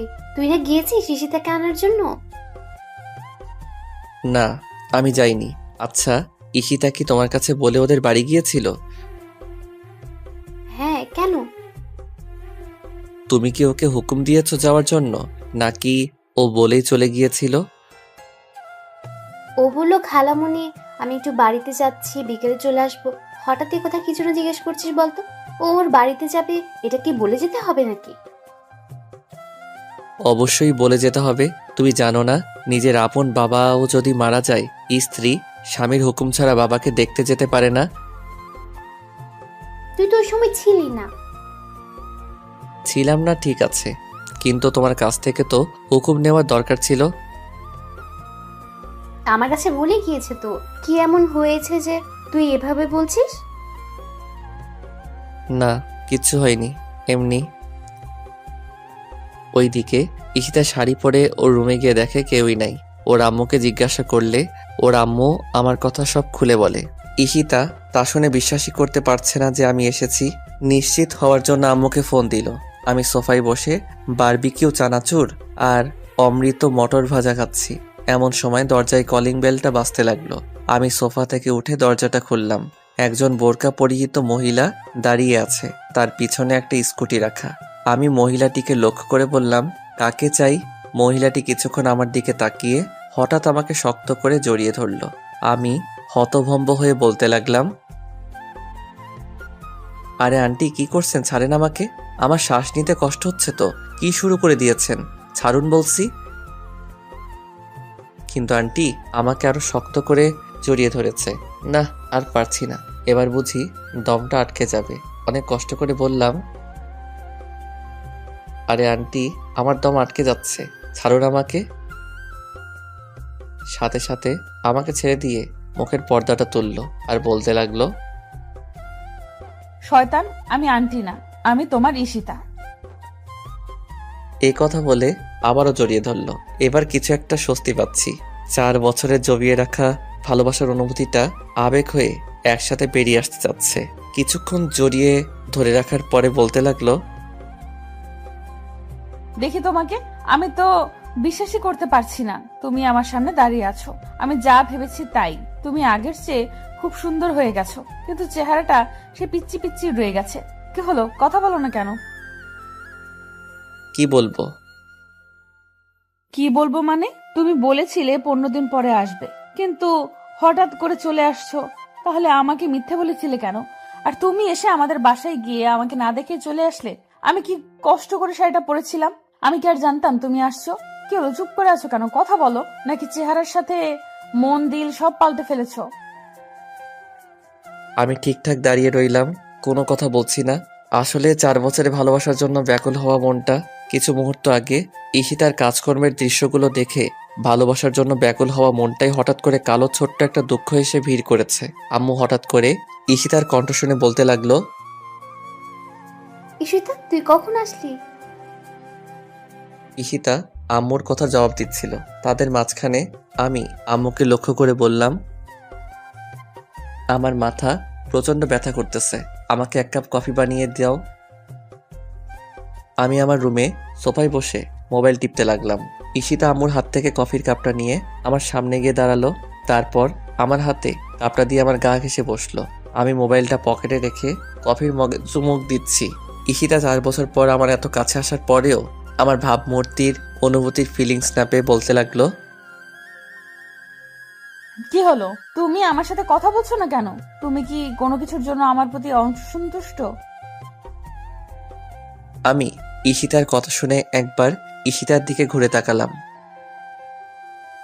কি হলো, এইভাবে তাকালে কেন? কথা বলো। তুমি কি বোবা হয়ে গেছো? তুমি আমার সাথে কথা বলছো না, মনে হচ্ছে আমার গলায় বিশাল বড় একটা কাঁটা আটকে আছে।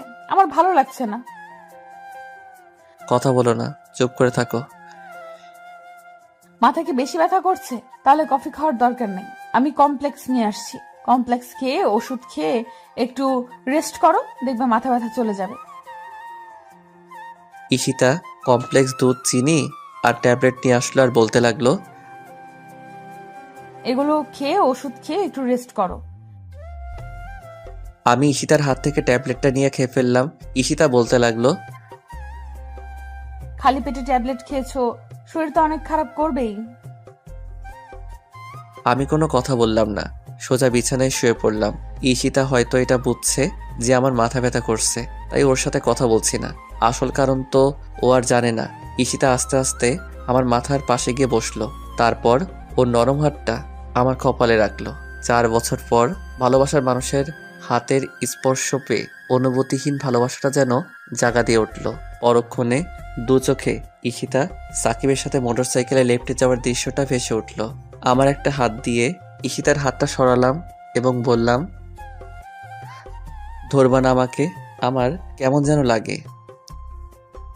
কি বলো তুমি? তোমার মাথা ব্যথা করছে? আমি তোমায় হাত বুলিয়ে দিচ্ছি, তোমারও আরাম লাগার কথা। তোমাকে আমি বলেছি হাত বুলিয়ে দিতে? এরকম করছো কেন তুমি আমার সাথে? সত্যি তোমার কিছু হয়েছে? 4 বছর পর আমি তোমার এত কাছে, কিন্তু তোমার কোনো অনুভূতি নাই। শোনো, তোমার কথার উত্তর আমি দিতে পারবো না। আমার মাথা ব্যথা করছে, যাও এখান থেকে। না, আমি যাব না। সত্যি করে বলো তোমার কি হয়েছে? আমার কিচ্ছু হয়নি, এখান থেকে যেতে বলেছি তোমাকে। না, আমি যাব না। যাবে না তো? না। এবার আমার সত্যি সত্যি রাগ উঠে গেল। আমি বিছানা থেকে উঠে ঈশিতার দিকে অগ্নি দৃষ্টি নিয়ে তাকালাম। ঈশিতা একটু ভয় পেয়ে গেল এবং বলতে লাগলো, আমার দিকে এইভাবে চোখ লাল করে তাকালে কেন? চোখ নামাও বলছি।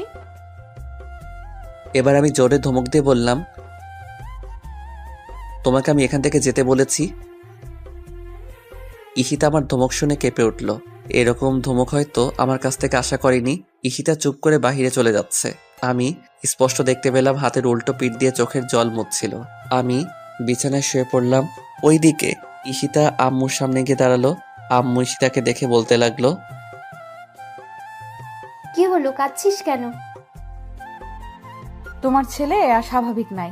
এই 4 বছরে অনেকটা পাল্টে গেছে। আমি আসার পর থেকে আমার সাথে একটা কথাও বলেনি। ওর মাথা ব্যথা করছে, আমি হাত দিয়ে ওর মাথা টিপে দিচ্ছি। আমাকে বলে কি ওকে না ধরার জন্য। আমাকে চোখ লাল করে ধমক দিয়েছে। তোমার ছেলে সব সময় আমাকে ভয় পেত, আর এখন তোমার ছেলের চোখের দিকে তাকাতে ভয়ে কেঁপে উঠলাম। আমি ওর এরকম অগ্নিদৃষ্টির চোখ কখনো দেখিনি। আর এই জন্য এভাবে কাঁদতে হবে?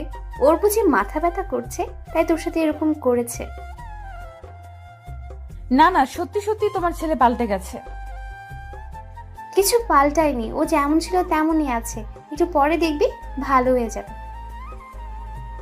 রাত 8টায় কারো গরম উষ্ণ নিঃশ্বাস আমার মুখে পড়ছে। আমি আস্তে করে চোখটা খুলে দেখি ঈশিতা আমার দিকে ঝুলে আছে এবং তীক্ষ্ণ দৃষ্টি নিয়ে আমার দিকে তাকিয়ে আছে। ঈশিতার ঠোঁট আমার ঠোঁটের এতই কাছে যে দুজন দুজনের নিঃশ্বাস অনুভব করতে পারছি।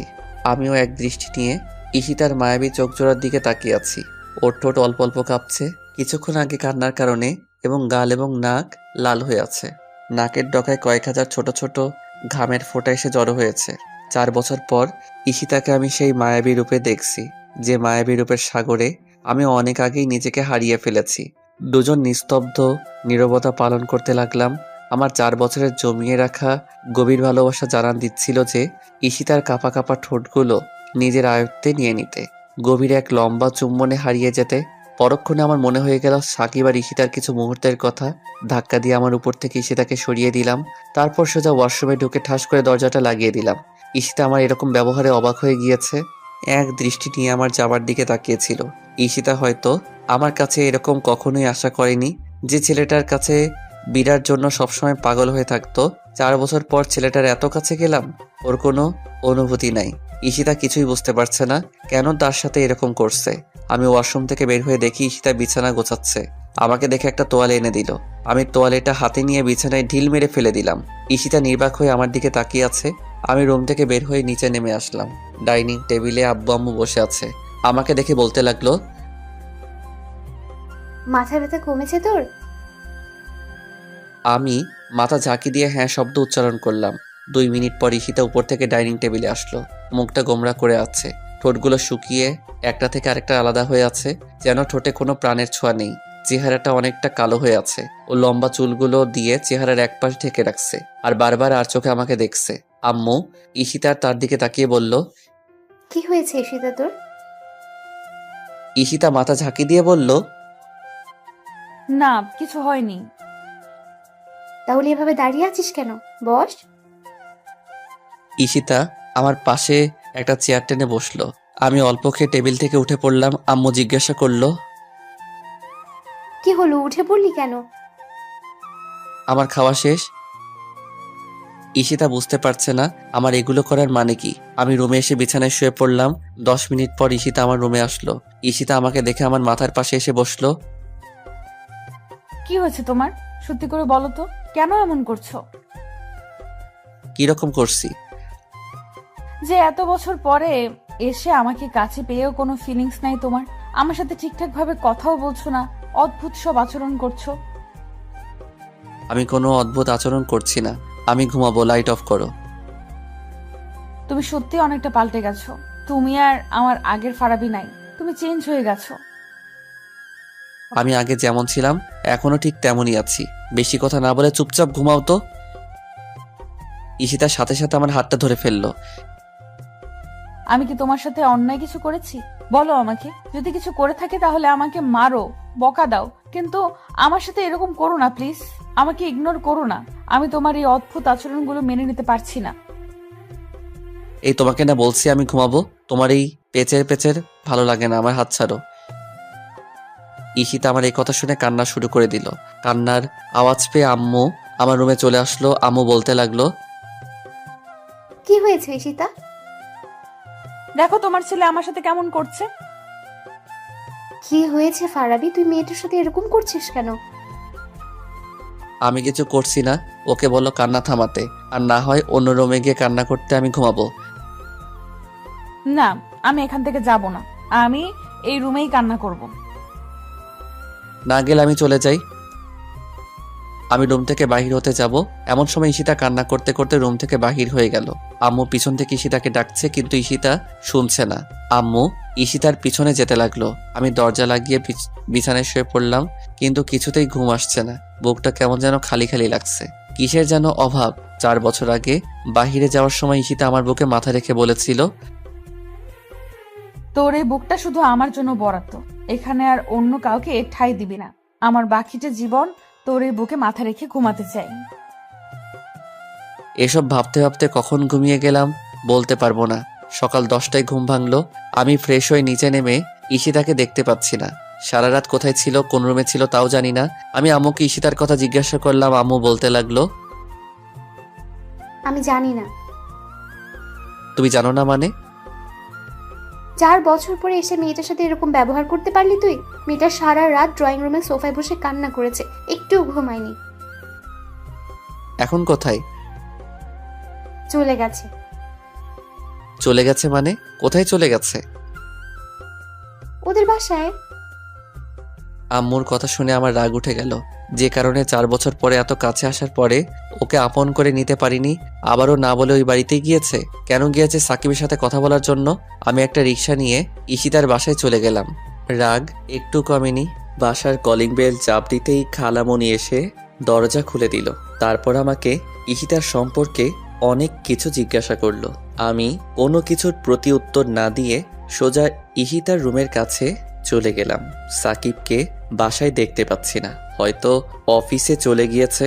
আমি ঈশিতার দরজার সামনে দাঁড়াতেই ঈশিতার স্পষ্ট কান্নার আওয়াজ শুনতে পেলাম। আমি দরজায় দাঁড়িয়ে ঈশিতাকে একটা ডাক দিলাম। সাথে সাথে কান্নার আওয়াজটা কয়েক সেকেন্ডের জন্য অফ হয়ে গেল। হয়তো বোঝার চেষ্টা করছে কে আমাকে ডাকে। আমি আবারও ঈশিতাকে ডাক দিলাম। এবার কান্নার আওয়াজটা একটু বেড়ে গেল। হয়তো বুঝে ফেলেছে আমি এসেছি। আমি আরো কয়েকটা ডাক দিলাম দরজা খোলার জন্য। না, প্রতিবারই কান্নার আওয়াজ বেড়ে চলেছে। আমি এক নাগাড়ে ডেকেই যাচ্ছি আর ও এক নাগাড়ে কান্না করেই যাচ্ছে। অলরেডি 30 মিনিট ওভার হয়ে গিয়েছে। আমি দরজার বাইরে দাঁড়িয়ে ওকে ডাকছি, কিন্তু ও দরজা খুলছে না। এবার মেজাজটা একটু খারাপ হয়ে গেল। আমি দরজা জোরে ধাক্কা দিয়ে ডাকতে লাগলাম, দরজা খুলবে কি খুলবে না বলো? আর যদি দরজা না খুলো তাহলে এই বাড়িতে আজীবনের জন্য থেকে যেও। ওই বাড়িতে আর যাওয়ার দরকার নাই, আমি চলে যাচ্ছি। ঈশিতা তারপরও দরজা খুলছে না। এবার মেজাজটা আরো খারাপ হয়ে গেল। কি হলো, তুমি দরজা খুলবে না? আচ্ছা ঠিক আছে, দরজা খোলার দরকার নেই, যত পারো কান্না করো, আমি চলে যাচ্ছি।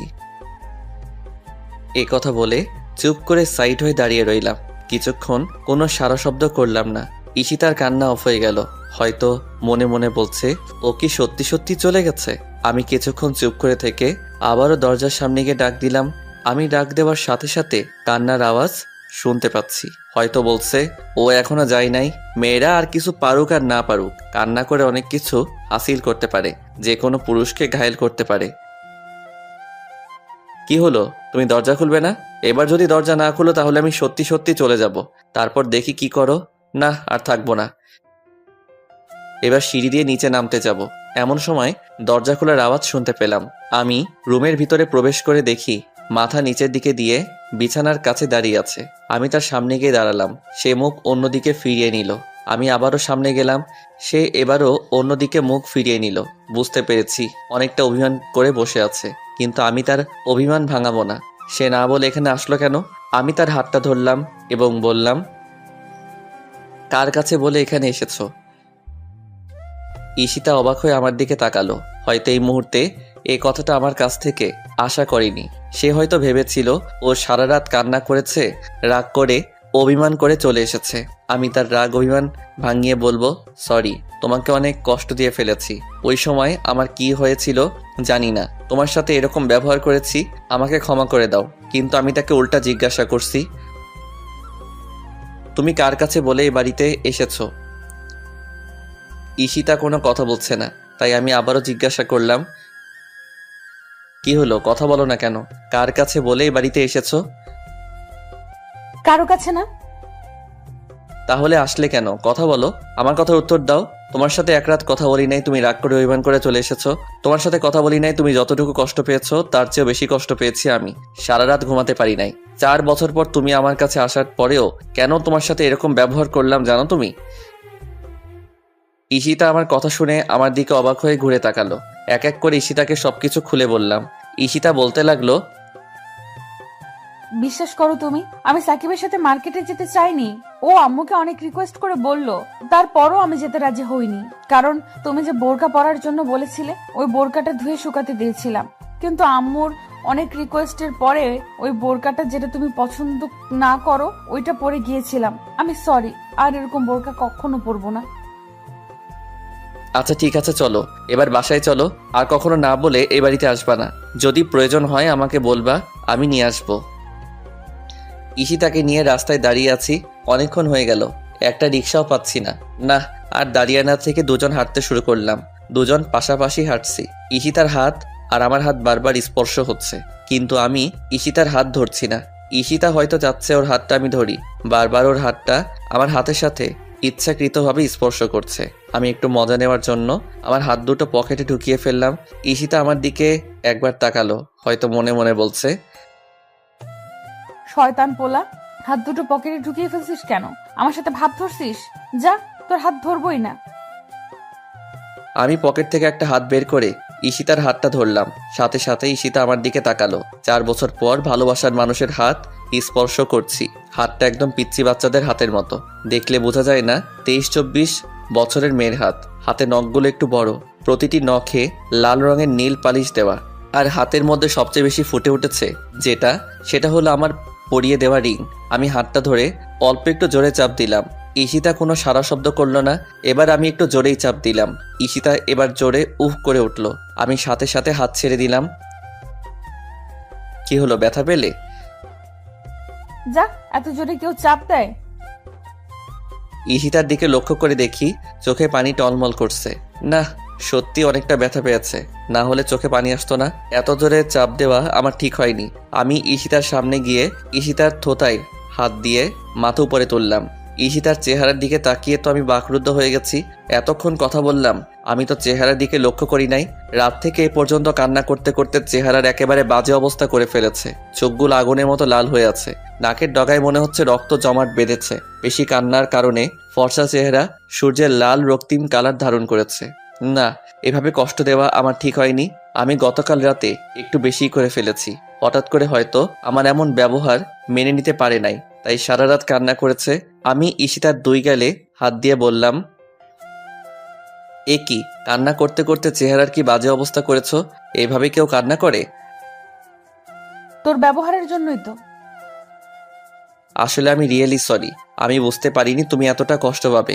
কি করবো বলো, ওই সময় আমার মাথা ঠিক ছিল না। এক হলো মাথা ব্যথা, আর এক হলো তোমার চিন্তা। দোনোটা মিলিয়ে আমার মাথা নষ্ট করে দিয়েছিল, তাই মুখ দিয়ে যা এসেছে তাই বলেছি।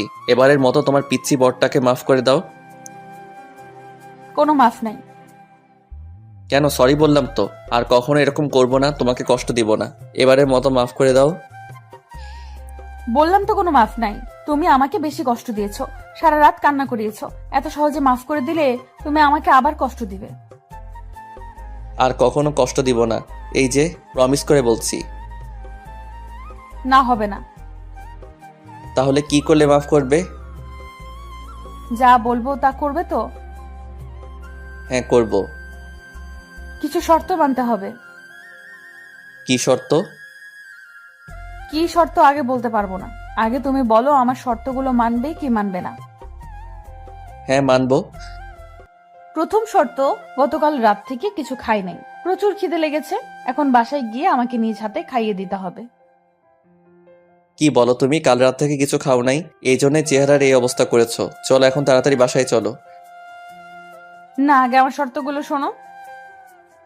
শর্ত পরে শুনবো, আগে তাড়াতাড়ি বাসায় চলো। এইভাবে না খাইয়ে থাকলে শরীরে রোগ বেঁধে যাবে। কিচ্ছু হবে না আমার, আগে আমার শর্তগুলো শোনো। বললাম তো পরে শুনবো, আগে বাসায় চলো, বাসায় গিয়ে তারপর শুনবো। তার মানে তুমি আমার শর্তগুলো শুনবে না? আচ্ছা ঠিক আছে, তাড়াতাড়ি বলো। প্রথম শর্ত মনে আছে তো? হ্যাঁ আছে। তাহলে দ্বিতীয় শর্ত, আজকে থেকে আমি যা চাইবো তা অনায়াসে এনে দিতে হবে, কখনো না করতে পারবা না। আচ্ছা ঠিক আছে, এনে দিব। তাহলে তৃতীয় শর্ত, হ্যাঁ বলো। আমি যদি কখনো ভুল করি তাহলে আমাকে শুধরিয়ে দিবে, আর না হয় আমাকে বলবে, আমি শুধরে নিব। কিন্তু আমাকে না বলে তার কারণে আমাকে ইগনোর করা চলবে না। আমাকে দূরে সরিয়ে দিতে পারবে না, ধমক দিতে পারবে না। যদি আমাকে কিছু না বলে আমার সাথে গতকালকের মতো উল্টাপাল্টা কিছু করো, তাহলে একটা বাড়ি দিয়ে মাথাটা ফাটিয়ে হসপিটালে ভর্তি করে রাখবো। তারপর তুমি কাঁদবে। কাঁদলে কাঁদবো, চতুর্থ শর্ত। আরও আছে? হ্যাঁ, আরো অনেক। আচ্ছা দাঁড়াও 1 মিনিট। এই মিয়া, আপনারা শুনছেন নি? আরে ওইদিকে কি দেখেন, আমার দিকে তাকান। আপনাকে বলছি, শুধু তো গল্প পড়তে বসে থাকেন। কীর্তি কারবারটা দেখছেন নি? আমার সিনিয়র আপুর, নাউজুবিল্লা, সিনিয়র বউয়ের। এতে আর বউ ওইয়া মোটর সাইকেলে আরেক স্যামরার লগে ল্যাপটি মাইরা ঘুইরা বেড়াইছে, গার সাথে গা ঘেসে ছবি তুলছে। তার এই অপরাধের জন্য আমার কাছে একবার সরি বলছে, আমি মাফ করে দিছি। আর আমি তার সাথে একটু রাগ দেখিয়ে কথা বলছি, তারপর 3বার সরি বললাম, কিন্তু আমার মাফ নাই। এই মাঝ রাস্তায় রোদের মধ্যে দাঁড়িয়ে আমাকে শর্ত দিচ্ছে। অলরেডি 3টা দিয়ে ফেলেছে, আরও অনেক আছে। কেমনটা লাগে বলেন? মেজাজটা গরম হয়ে যায়নি? মনটা কয় থাপড়াইয়া সবগুলো দাঁত ফেলে দেই। মেয়েদেরকে বেশি ভালোবাসা দেখানো ঠিক না, তাহলে তারা আল্লাদি হয়ে মাথায় চড়ে বসে। এই কি হলো? কাকে থাপড়িয়ে দাঁত ফালানোর কথা বলছো? না, কাউকে না। কি বলতেছিলা বলো? তাহলে চতুর্থ শর্ত শোনো। হ্যাঁ বলো। এই 4 বছরে তুমি ছিলে না বলে আমার কোনো পছন্দের জায়গায় ঘুরতে যেতে পারি নাই। এখন থেকে প্রতি বিকেল বেলা আমাকে আমার পছন্দের জায়গায় ঘুরতে নিয়ে যেতে হবে, এবং আজ বিকেলে এক জায়গায় যাব, ওই জায়গায় নিয়ে যেতে হবে। যথা আজ্ঞা। তাহলে পঞ্চম শর্ত। পঞ্চম শর্তটা কিন্তু একটু কঠিন। যত কঠিন হোক তুমি বলো। আমাকে সারা রাত কাঁদানোর জন্য এবং কষ্ট দেওয়ার জন্য এই মাঝ রাস্তায় 20 বার কান ধরে উদ্বস করতে এবং বলতে হবে আমাকে আর কখনো কষ্ট দিবে না। কি বলো তুমি? এর আগের শর্তগুলো ঠিক আছিল, কিন্তু এটা কি শর্ত দিলে তুমি? এই মাঝ রাস্তায় এত মানুষের মধ্যে আমি 20 বার কানে ধরে উঠবস করব? হ্যাঁ, করতে হবে। দরকার হলে আরো মানুষ ডেকে আনবো, তারপরও করতে হবে। না, মেজাজটা খারাপ হয়ে গেল। মান সম্মান আজ আর থাকবে না। মন চাচ্ছে উপরে তুলে একটা আছাড় মারি। দেখতে তো পিচ্চি মাইয়ার মতো লাগে, হাত পা ছোট ছোট, মুখটা গোল, মনে হয় 16-17 বছরের মেয়ে। কিন্তু কে বলবে এই মেয়ের বয়স 23-24, আমার চেয়ে 1.5-2 বছরের বড়। এখন 20 বার কান ধরে উদ্বস করবা আর বলবা আমাকে আর কখনো কষ্ট দিবা না। 20 বার? ওই শাস্তিটা একটু কমানো যায় না? না, কমানো যাবে না। প্লিজ দেখো না, কোনো উপায় কমানো যায়নি? 20 বার উঠবস করলে আমি বাঁচবো? না, 20 বার ওই উদ্বস করতে হবে। আমাকে কষ্ট দেওয়ার সময় মনে ছিল না? 15 বার করি? না, 20 বার। কি আর করা, এখন 20 বারই উঠবস করতে হবে। আমি কানে ধরে উঠবস করতে যাব, দেখি রাস্তার সব মানুষ আমার দিকে তাকিয়ে আছে। হায় হায়, আজকে তো মান ইজ্জত সব প্লাস্টিক হবে আমার। আমি কান থেকে হাত ছেড়ে দাঁড়িয়ে রইলাম। কি হলো? দাঁড়িয়ে রইলে কেন? উদ্বস করো। চলো বাসায় গিয়ে উঠবস করব। তুমি যতবার বলবে ততবার। এখানে প্রচুর মানুষ। বাসায় গিয়ে না, এখানেই করতে হবে, মানুষের সামনে। এটা আমাকে সারা রাত কাঁদানোর শাস্তি। কি হলো, উদ্বস করবা না? আচ্ছা ঠিক আছে, না করলে আমি চলে যাই। এ কথা বলে ঈশিতা হাঁটতে লাগলো। আরে কোথায় যাচ্ছ? তুমি তো বাসায় যেতে মানা করেছো, এখন যেদিকে যেতে পারি। আরে দাঁড়াও, উঠবস করছি তো। তাহলে করো। এখন ভাবতে লাগলাম শাস্তিটা কোনো উপায়ে কমানো যায় নাকি। হ্যাঁ, মাথায় একটা বুদ্ধি এসেছে। আচ্ছা, তোমাকে যদি এখান থেকে কোলে করে বাসায় নিয়ে যাই তাহলে? সত্যি নিয়ে যাবে? হ্যাঁ, নিয়ে যাব। তাহলে 5 বাদ যাও। এখন 15 বার উদ্বস করো। মাত্র 5টা? 60 কেজি ওজনের বস্তা বাসায় নিয়ে গেলে তো আমার জান যাবে আর আসবে। এত কষ্ট করব? মাত্র 5টা বাদ? কি বলে তুমি? আমি 60 কেজি? আমি বস্তা? হাই হাই, কি বলে ফেললাম? আমাকে কোলে করে বাসায় নিয়ে যেতে হবে। এখন 25 বার উদ্বস করবা। 25 বার কেন? 20 বার না বললে? এখন 25 বার উদ্বস করতে হবে। আমাকে বস্তা বললে কেন? আমি 60 কেজি? আমি মোটেও 60 কেজি না, আমি 47 কেজি। এখন চুপচাপ 25 বার উদ্বস করো। আচ্ছা ঠিক আছে, সরি, 5 বারই কমিয়ে দাও। তাহলে 20 উদ্বস করো। আবার 20 বার কেন? 15 বার হবে। তাহলে আমাকে বস্তা বললে কেন? এই জন্য 5 বেড়েছে। 20 যোগ 5 25। এখান থেকে তুমি আমাকে কোলে নিয়ে বাসায় নিয়ে যাবে, তাহলে 5টা কমবে। 25টা থেকে 5টা চলে গেলে থাকে 20। এখন 20 বার উদ্বস করো। কেমনটা লাগে বলেন? 5টা বিয়োগ করে কমালাম, ও আবার 5টা এনে যোগ করলো, তাহলে ঘুরে তো 20টাই হলো। যেই লাউ সেই কদু, কোলে করে বাসায় নিয়ে যাব তো ফাও। কি আর করা, কোনো উপায় নেই। চুপচাপ 20 বার উঠবস করে ফেলা ভালো। আমি কান ধরে উঠবস শুরু করলাম। ঈশিতা আমার উঠবস দেখে মুচকি মুচকি হাসছে, আর রাস্তার সব লোক এক দৃষ্টি নিয়ে আমার দিকে তাকিয়ে আছে। আমি চোখ বুজে 8টা নিয়ে ফেললাম, কপাল দিয়ে অল্প অল্প ঘাম বের হচ্ছে, আর 4টা নিয়ে কোমরে হাত দিয়ে দাঁড়িয়ে পড়লাম। কি হলো, দাঁড়িয়ে পড়লে কেন? আমার কোমর প্রচুর ব্যথা করতেছে। সত্যি? হুম। তাহলে আর উদ্বোস করার দরকার নেই, চলো বাসায় চলে যাই। চলো। আমি মুচকি মুচকি এসে মনে মনে বলতে লাগলাম, আমার সাথে চালাকি করো। আমি 5টা কমালাম আর তুমি 5টা বাড়িয়ে দিলে, এখন মোট 10টা নিলাম, কেমন হলো? ঈশিতা আমার মুচকি হাসি দেখে বলতে লাগলো, তুমি হাসো কেন? না এমনি। তার মানে তুমি আমাকে মিথ্যা বলেছো, তোমার কোমরে কোনো ব্যথা নাই? না আছে তো। আচ্ছা ঠিক আছে, এখন আমাকে কোলে নাও। কোমরে ব্যথা নিয়ে? তুমি কিন্তু আমাকে কথা দিয়েছো। আচ্ছা ঠিক আছে, নিচ্ছি। ঈশিতাকে কোলে নিয়ে হাঁটতে শুরু করলাম। ঈশিতা আমার কপালে বেয়ে আসা ঘামগুলো তার শাড়ির আঁচল দিয়ে মুছে দিচ্ছে।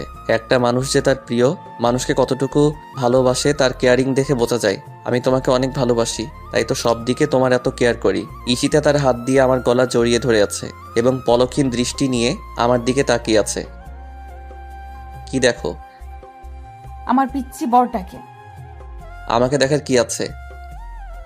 তোমার মাথা একটু নিচে নামাও। আমি মাথাটা নিচে নামালাম।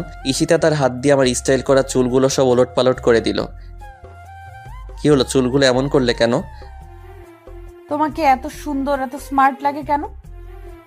তাই বলে চুলগুলো তুমি এমন করবে? 100 বার করবো, কেউ যেন তোমার দিকে না তাকায়, শুধু আমি দেখবো। তাই শুধু তুমি দেখবে? বাসার সামনে গিয়ে ঈশিতাকে কোল থেকে নামিয়ে দিলাম। দরজার কলিং বেল চাপ দিতেই আম্মু এসে দরজা খুলে দিল। আম্মু ঈশিতাকে দেখে বলতে লাগলো, কি হলো, চলে আসলি কেন? তোমার ছেলে নিয়ে আসছে। আমার ছেলে তো তোর সাথে গতকাল রাতে খারাপ ব্যবহার করেছে। তোমার ছেলে আমার কাছে প্রমিস করেছে আর কখনো এরকম করবে না, না হলে আমি আসতাম না। ফের যদি আবার এরকম করে তাহলে একেবারে চলে যাব, আর কখনো আসবো না। না, এখন আমাকে খাবার দাও, আমার প্রচুর খিদে লেগেছে। তোমার ছেলের জন্য একদিন না খেয়েছিলাম। ঠিক আছে, তুই টেবিলে বস, আমি খাবার দিচ্ছি। না, টেবিলে বসে খাবো না, তুমি খাবার দাও, আমি রুমে নিয়ে খাবো। আম্মু ঈশিতার দিকে তাকিয়ে একটা মুচকি হাসি দিল। মার চোখ ফাঁকি দেওয়ার মতো কেউ নাই। আম্মু হয়তো বুঝে ফেলেছে ঈশিতা কি জন্য রুমে খাবার নিয়ে খাবে। আমি রুমে এসে বিছানায় শুয়ে পড়লাম। 2-3 মিনিট পর ঈশিতা খাবার প্লেট হাতে নিয়ে রুমে ঢুকলো। দেখে আমি বিছানায় শুয়ে আছি বলতে লাগলো, কি হলো, শুয়ে পড়লে কেন? উঠো বলছি। শুয়ে পড়ছি কি সাদে? তোমাকে কোলে করে নিয়ে আসতেই তো আমার জান শেষ। তার মানে বোঝাচ্ছ আমি অনেক উইট? আমি কখন বললাম তুমি অনেক উইট? এই যে বললে আমাকে কোলে করে নিয়ে আসতে আসতে তোমার জান শেষ, আর ভুলেও কখনো বলবো না আমাকে কোলে নেওয়ার জন্য। ঈশিতা রাগ করে খাবার প্লেট হাতে নিয়ে রুম থেকে চলে যাচ্ছে। আরে কোথায় যাচ্ছ? নিচে যাচ্ছি, খাবো না আমি? কেন, তুমি না বললে তোমাকে নিজ হাতে খাইয়ে দিতে? না, কেউ খাইয়ে দিতে হবে না, আমি খাবোই না। কেন? তুমি ওই সময় বললে আমি বস্তা, এখন বলছো আমি অনেক উইট, খাবো না আমি। আচ্ছা বাবা, সরি, আর কখনো এগুলো বলবো না। তুমি যখন বলবে তখনই তোমাকে কোলে নিব। সত্যি আমি যখন বলবো তখন নিবা তো? হ্যাঁ নিব। তাহলে এখন আমাকে কোলে নিয়ে খাইয়ে দিবা। কেমন মাইয়া বলেন, এখন বললো খাবে না, আবার এখনই বলে কোলে তুলে খাইয়ে দিতে হবে। কথা বললেই বিপদ। এখন যদি বলি তুমি না বললে আর কখনো কোলে উঠবা না, তাহলে রাগ খাবারের প্লেটে ফেলে দিয়ে চলে যাবে। এই সুন্দর কিউট মাইয়াগুলোর এত রাগী হয় কেন? ঈশিতাকে কোলে নিয়ে খাইয়ে দিচ্ছি। একটা লোকমা দিয়েছি, অনেক বড় দোগাল ফুলিয়ে চিবোচ্ছে, আর কি যেন বলার চেষ্টা করছে, কিন্তু মুখ দিয়ে শুধু শব্দ বের হচ্ছে। আমি হাত দিয়ে ইশারা করে বললাম, আগে খেয়ে নাও, তারপর কথা বলবা। ঈশিতার মুখের ভাত শেষ করে বলতে লাগলো, এত বড় লোকপা দিয়েছো কেন? আমার চাবাতে অনেক কষ্ট হয়েছে। তুমি না বললে তোমার অনেক খিদে লেগেছে? তাই বলে সব একেবারে দিয়ে দিবা নাকি? ছোট ছোট লোকমা দাও। আচ্ছা ঠিক আছে। এবার ঈশিতাকে একটা ছোট লোকমা দিলাম, তারপরও দুগাল ফুলিয়ে চাবাচ্ছে। আমি জিজ্ঞাসা করলাম, এবার তো ছোট লোকমা দিলাম, তাহলে দুগাল ফুলিয়ে চাবাচ্ছ কেন? উম, হুম, একটা ঢোক গিলে বলতে লাগলাম, এটা আমার ছোটবেলার অভ্যাস। আমি ঈশিতার খাবারের স্টাইল দেখে আমার হাসি উঠে গেল। ঈশিতার কাছে পিচ্চি বাচ্চারাও হার মানবে। বাচ্চারা মনে হয় এই সিস্টেমে খাবার খায় না। ঈশিতাকে খাবার খাওয়ানো শেষ করতেই দেরি, আম্মু ডাক দিতে দেরি নয়। একটু রোমান্স করবো সেই সুযোগটা পেলাম না। আমি গোসল দিয়ে মসজিদে নামাজ পড়তে চলে গেলাম। নামাজ শেষ করে মসজিদে কিছুক্ষণ কোরআন তেলাওয়াত করে তারপর বাসায় আসলাম। বাসায় এসে দেখি টেবিলে খাবার রেডি, সবাই মিলে খাওয়া দাওয়া করলাম। ঈশিতা আগে উঠে চলে গেল। আমি আব্বুর সাথে একটা বিষয় নিয়ে কথা বলতেছি। আব্বুর সাথে কথা বলা শেষ করে আমি আমার রুমের দিকে পা বাড়ালাম। রুমে ঢুকে দেখি ঈশিতা ড্রেসিং এর আয়নার সামনে বসে চুল আঁচড়াচ্ছে। আমি দরজাটা লাগাতে গিয়ে দরজাটা একটু জোরে আওয়াজ হলো। ঈশিতা হকচকিয়ে বলল, কে? ঈশিতা এত জোরে কে বলছে? আমি একটু ভয় পেয়ে গেলাম। এমন তার ছেড়ে আমি দেখি নাই। এ বাসায় আব্বু আম্মু আমি আর ঈশিতা ছাড়া কেউ নাই। তাহলে রুমে কে আসবে? ঈশিতা আমার দিকে তাকিয়ে আছে। আমিও এক দৃষ্টি নিয়ে ঈশিতার দিকে তাকিয়ে ওকে খুব সুন্দর লাগছে। আমি একটু মজা নেওয়ার জন্য সিনেমায় অ্যাক্টিং শুরু করলাম। দেখি ঈশিতা কি করে। হাই সুন্দরী, তুমি আমাকে চিনো না? আমি কে? কিছুদিন আগে সবার সামনে তুমি আমার গালে থাপ্পড় দিয়েছিলে। আমি আজ তার প্রতিশোধ নেব। এই নির্জন বাসায় তোমাকে একা পেয়েছি। আজ কেউই তোমাকে আমার হাত থেকে রক্ষা করতে পারবে না। হা হা হা হা। আমি তোদের মতো সন্ত্রাসীকে ভয় পাই না। তাই নাকি সুন্দরী? আজ তোমাকে দেখাবো ভয় কত প্রকার ও কি কি। এ কথা বলে আমি ঈশিতার দিকে এগিয়ে যেতে লাগলাম। ঈশিতা বলতে শুরু করলো, প্লিজ আপনি আমার কাছে আসবেন না। আমি কিন্তু চিৎকার করব, লোক ডাকবো। হাই হাই, এ তো দেখি অ্যাক্টিং এ আমার ওস্তাদ। হা হা হা। চিৎকার করে কোনো লাভ হবে না সুন্দরী। তোমার চিৎকার শুনে কেউ আসবে না। তাই চুপচাপ বসে থাকো আর আমার লীলা খেলা দেখতে থাকো। আমি ঈশিতার দিকে এগিয়ে যেতে লাগলাম। ঈশিতা বলতে লাগলো, তুই আমার কাছে আসবি না শয়তান। তুই আমার স্বামীকে চিনিস না। আমার স্বামী যদি একবার জানতে পারে তাহলে তোকে জ্যান্ত মাটিতে দিয়ে ফেলবে। হা হা হা। তাই নাকি? ডাক তোর স্বামীকে। ঈশিতা চোখ বুজে ফারাবি বলে একটা ডাক দিল। সাথে সাথে আমি অ্যাক্টিং ছেড়ে দিয়ে হাতের ডেনাটা একটু উপরে তুললাম। চুলগুলো হাত দিয়ে নাড়া দিয়ে ঈশিতার সামনে গিয়ে বললাম, কি হয়েছে ঈশিতা? এত জোরে চিৎকার করলে কেন? একটা গুন্ডা এসেছিল। কোথায়? তুমি আসার পরে চলে গেছে। তাই? হুম। দুজনেই জোরে হেসে উঠলাম। ঈশিতাকে ড্রেসিং এর আয়নার সামনে থেকে কোলে তুলে নিলাম। তারপর বিছানার দিকে এগিয়ে যেতে লাগলাম। ঈশিতা তার হাত দিয়ে আমার গলা জড়িয়ে ধরেছে। বিছানার কাছে নিয়ে ওকে শুইয়ে দিলাম। ঈশিতা চোখ বন্ধ করে জোরে জোরে নিঃশ্বাস নিতে লাগলো। আমি ঈশিতার সেই নিঃশ্বাসের আওয়াজ স্পষ্ট শুনতে পারছি। আমি আস্তে আস্তে ঈশিতার গোলাপি ঠোঁট জোড়ার দিকে এগিয়ে যাচ্ছি। ঈশিতার বুক খুব দ্রুত ওঠানামা করছে। আমি যখন ঈশিতার ঠোঁট জোড়াগুলো নিজের আয়ত্তে নিয়ে নেব, এমন সময় ঈশিতার দিকে তাকালাম। ওর কপালে অল্প অল্প ঘামের ফোঁটা। ঠোঁটগুলো শুকিয়ে একটা থেকে আরেকটা আলাদা হয়ে আছে। ঈশিতার গরম উষ্ণ নিঃশ্বাস আমার মুখের উপর পড়ছে। নিজেকে এক অজানা জগতে হারিয়ে ফেলছি। আমি ঈশিতার ঠোঁট জোড়ার কাছে আমার ঠোঁট জোড়া নিয়ে ফিরিয়ে আনলাম। পরক্ষণে ঈশিতা তার চোখ খুলে তাকালো এবং বলতে লাগলো, কি হলো? না কিছু না। সরো আমার উপর থেকে, খালামণি ডাকছে। কেউ ডাকছে না, চুপচাপ শুয়ে থাকো। ঈশিতা আমার কথা মতো চুপ হয়ে শুয়ে রইল। এবারও আমি ঈশিতার ঠোঁট জোড়ার কাছে আমার ঠোঁট জোড়া নিলাম। ঈশিতা চোখ বন্ধ করে জোরে জোরে নিঃশ্বাস ফেলছে। আর কারো ঠোঁটের স্পর্শ পাওয়ার জন্য তার ঠোঁটগুলো অল্প অল্প কাঁপুন তুলছে। আমি আস্তে আস্তে ঈশিতার ঠোঁটগুলো নিজের আয়ত্তে নিয়ে নিলাম। দুজনের গরম উষ্ণ নিঃশ্বাস মিলে একাকার হয়ে গেল। ঈশিতা তার হাত দিয়ে আমার চুল খামচে ধরেছে। কতক্ষণ পর্যন্ত দুজন বিভোর হয়েছিলাম ভালোবাসার মধুময় ফিলিংসে বলতে পারবো না। কিছুক্ষণ পর ঈশিতা আমাকে ধাক্কা দিয়ে নিচে ফেলে আমার বুকে এসে শুয়ে পড়ল এবং জোরে জোরে হাঁপাতে লাগলো। আমি বড় বড় কয়েকটা নিঃশ্বাস নিয়ে ঈশিতাকে বললাম, এখন ওঠো, আমার একটু বাহিরে যেতে হবে। বাহিরে কেন? আমার একটু কাজ আছে। না, কোথাও যেতে পারবে না। আমি এখন ঘুমাবো। ঘুমাবে ভালো কথা, বালিশে ঘুমাও। না, আমি তোমার বুকে ঘুমাবো। আমি বলছি না তোমার বুকটা শুধু আমার জন্য বরাদ্দ। এখন কোনো কথা নয়। গতকাল রাতে ঘুমাতে পারি নাই তোমার জন্য। এখন আমি ঘুমাবো, তুমি চুপচাপ শুয়ে থাকো। আরে এই দিনের বেলা আমার ঘুমে ধরবে না তো। ঘুমে না ধরলেও তোমার শুয়ে থাকতে হবে। যতক্ষণ পর্যন্ত আমি ঘুমাবো ততক্ষণ পর্যন্ত একদম নড়াচড়া করবে না। নড়াচড়া করলে কিন্তু একদম মেরে ফেলবো। পাগলি একটা। কি আর করা, বাধ্য হয়ে বুকে নিয়ে শুয়ে আছি। এই দিনের বেলা তো ঘুম আসবে না। ঈশিতার দিকে তাকিয়ে দেখি চোখের পাতা একবার খুলে একবার বন্ধ করে, ছোট বাচ্চাদের মতো চুপটি করে আমার বুকে শুয়ে আছে। ওর লম্বা চুলগুলো দিয়ে মুখের একপাশ ঢাকা। ওকে ঘুমন্ত অবস্থায় খুব মায়াবী লাগছে। মুখের চুলগুলোতে হাত দিয়ে সরিয়ে কপালে একটা চুমু এঁকে দিলাম। ঈশিতা সাথে সাথে একটু নড়ে চড়ে আমাকে শক্ত করে জড়িয়ে ধরলো।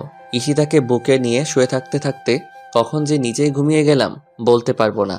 বিকাল 5টা ঈশিতা আমাকে ঘুম থেকে ডেকে তুলে তাড়াতাড়ি ওয়াশরুমে পাঠিয়ে দিল।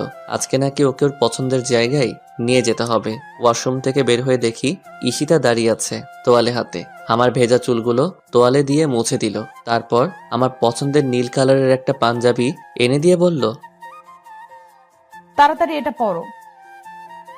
আমার প্রিয় কালারের পাঞ্জাবি কোথায় পেয়েছো জিজ্ঞাসা করতেই বলল, চাকরির প্রথম মাসের টাকা দিয়ে তোমার জন্য এই পাঞ্জাবি কিনেছিলাম। আমি রেডি হয়ে ড্রয়িং রুমের সোফায় বসে আছি। ঈশিতা এখন আসার কোনো খবর নাই। মেয়েদের সাজতে এত সময় লাগে কেন? হঠাৎ করে লক্ষ্য করে দেখি ঈশিতা সিঁড়ি দিয়ে নিচে নামছে। আমি পলকহীন দৃষ্টি নিয়ে ঈশিতার দিকে তাকিয়ে আছি। আমি যেন চোখ সরাতে পারছি না। আকাশি কালার শাড়ি, শাড়ির কুচিগুলো এত সুন্দর করে দিয়েছি যে মনে হচ্ছে যে মেশিনে কুচিগুলো দিয়ে ক্লিপ লাগিয়ে দিয়েছে। দুহাত ভর্তি নীল চুড়ি, কপালে লাল টিপ, ঠোঁটে হালকা গোলাপি লিপস্টিক, চোখে গাঢ় করে কাজল, লম্বা রেশমি কালো চুলগুলো কোমর পর্যন্ত ছাড়িয়ে, বাগানের ঠিক উপরে একটা টকটকে লাল গোলাপ। সেই লাল গোলাপটা যেন ঈশিতার সৌন্দর্যটা আরো কয়েকগুণ বাড়িয়ে দিয়েছে। আমি মুগ্ধ মহিমায় তাকিয়ে আছি আমার সিনিয়র বয়সীর দিকে, যেন স্বর্গ থেকে উঠে আসা কোনো অপ্সরী আমার সামনে দাঁড়িয়ে। ঈশিতা আমার সামনে এসে হাসি মুখে বলতে লাগলো, দেখো তো আমাকে কেমন লাগছে। অনেক সুন্দর লাগছে। শুধু সুন্দর লাগছে? আমি ঈশিতার দিকে তাকিয়ে দেখি হাসি উজ্জ্বল চেহারাটা মুহূর্তের মধ্যে ফ্যাকাশে হয়ে গেল। হয়তো মনে মনে বলছে, আমি এতক্ষণ লাগিয়ে এত সুন্দর করে সাজলাম আর ওর কিনা বলছে শুধু সুন্দর লাগছে। আমি ঈশিতার ফ্যাকাশে চেহারা দেখে বলতে শুরু করলাম, তোমাকে সত্যি অনেক সুন্দর লাগছে। তোমাকে এতটাই সুন্দর লাগছে যে আমি তোমার কাছ থেকে চোখ সরাতে পারছি না। তোমার এই সৌন্দর্যের কাছে স্বর্গের যে কোনো অপ্সরীয় হার মানতে হবে। ঈশিতা আমার মুখে তার সৌন্দর্যের প্রশংসা শুনে মুচকি হেসে বলল, হইছে, আর বলতে হবে না, চলো। ঈশিতাকে নিয়ে ঈশিতার পছন্দের একটা পার্কে চলে গেলাম। সূর্য মামা যতক্ষণ না পশ্চিম আকাশে হেলে পড়েছে ততক্ষণ পর্যন্ত দুজন পার্কে বসেছিলাম। দিনের আলোকে বিদায় জানিয়ে সন্ধ্যা যখন চারপাশকে গ্রাস করবে তখন দুজন হাত ধরে হাঁটতে শুরু করলাম অসংখ্য বাতিধারা ভরপুর শহরের সুন্দর রাস্তায়। ঈশিতা একটু থেমে থেমে হাঁটছে। আমি বালিকাকে জিজ্ঞাসা করলাম, কি হলো, খিদে লেগেছে? ঈশিতা মাথা নাড়িয়ে হ্যাঁ বলল। তাহলে চলো একটা রেস্টুরেন্টে খেয়ে বাসায় চলে যাব। দুজনে হাঁটছি। হঠাৎ করে একটু দূরে একটা ফুচকার দোকান দেখা যাচ্ছে। ঈশিতা ফুচকার দোকানটা দেখে খুশি হয়ে দৌড়ে ফুচকার দোকানের সামনে চলে গেল। আমি যে ঈশিতার সাথে আছি তার খেয়ালই নাই। আমি আস্তে আস্তে হাঁটছি। ঈশিতা ফুচকার দোকানের সামনে গিয়ে পিছনে ফিরে তাকালো। আমাকে দেখতে পাচ্ছে না। তার চোখ জোড়া পাগলের মতো আমাকে খুঁজতে লাগলো, এদিক ওদিক তাকাচ্ছে। পরক্ষণে আমি যখন তার সামনে গেলাম সে দৌড়ে আমার কাছে আসলো এবং হাঁপাতে হাঁপাতে বলতে লাগলো, কোথায় ছিলে তুমি? তুমি এত আস্তে আস্তে হাঁটো কেন? আমি তো ভয় পেয়ে গেছিলাম। তুমি তো আমাকে রাস্তায় ফেলে চলে আসছো। সরি, এখন চলো ফুচকা খাবো। কিসের ফুচকা? ফুচকা ভালো না, চলো রেস্টুরেন্টে কিছু খেয়ে তারপর বাসায় চলে যাব। না, আমি রেস্টুরেন্টে খাবো না, আমি ফুচকা খাবো। ফুচকা ভালো না তো, এগুলো খেলে পেটে সমস্যা হবে। তার চেয়ে ভালো রেস্টুরেন্টে কিছু খেয়ে তারপর বাসায় চলে যাবে। না, আমি ফুচকাই খাবো। বালিকাকে কোনোভাবে বোঝাতে পারলাম না। বালিকা দৌড়ে গিয়ে 3 প্লেট ফুচকা অর্ডার দিল। দুইটাই ঝাল একটু বেশি আর একটা একটু কম। আমি বালিকাকে জিজ্ঞাসা করলাম, 3 প্লেট ফুচকা কেন আর একটাই ঝাল কম, দুইটাই বেশি কেন? ঈশিতা উত্তর দিল, দুটো আমি খাবো, সে দুটো এই ঝাল বেশি। তুমি একটা খাবে, ওটায় ঝাল একটু কম। তুমি তো আবার ঝাল বেশি খেতে পারো না। বালিকা আমার জন্য ঝাল ছাড়া 1 প্লেট ফুচকা অর্ডার দিল। বালিকা মনে করেছে আমি আগে সেই পিচ্চি ফারাবি রয়ে গেছি। মাথায় একটা দুষ্টুমি বুদ্ধি এসে চাপলো।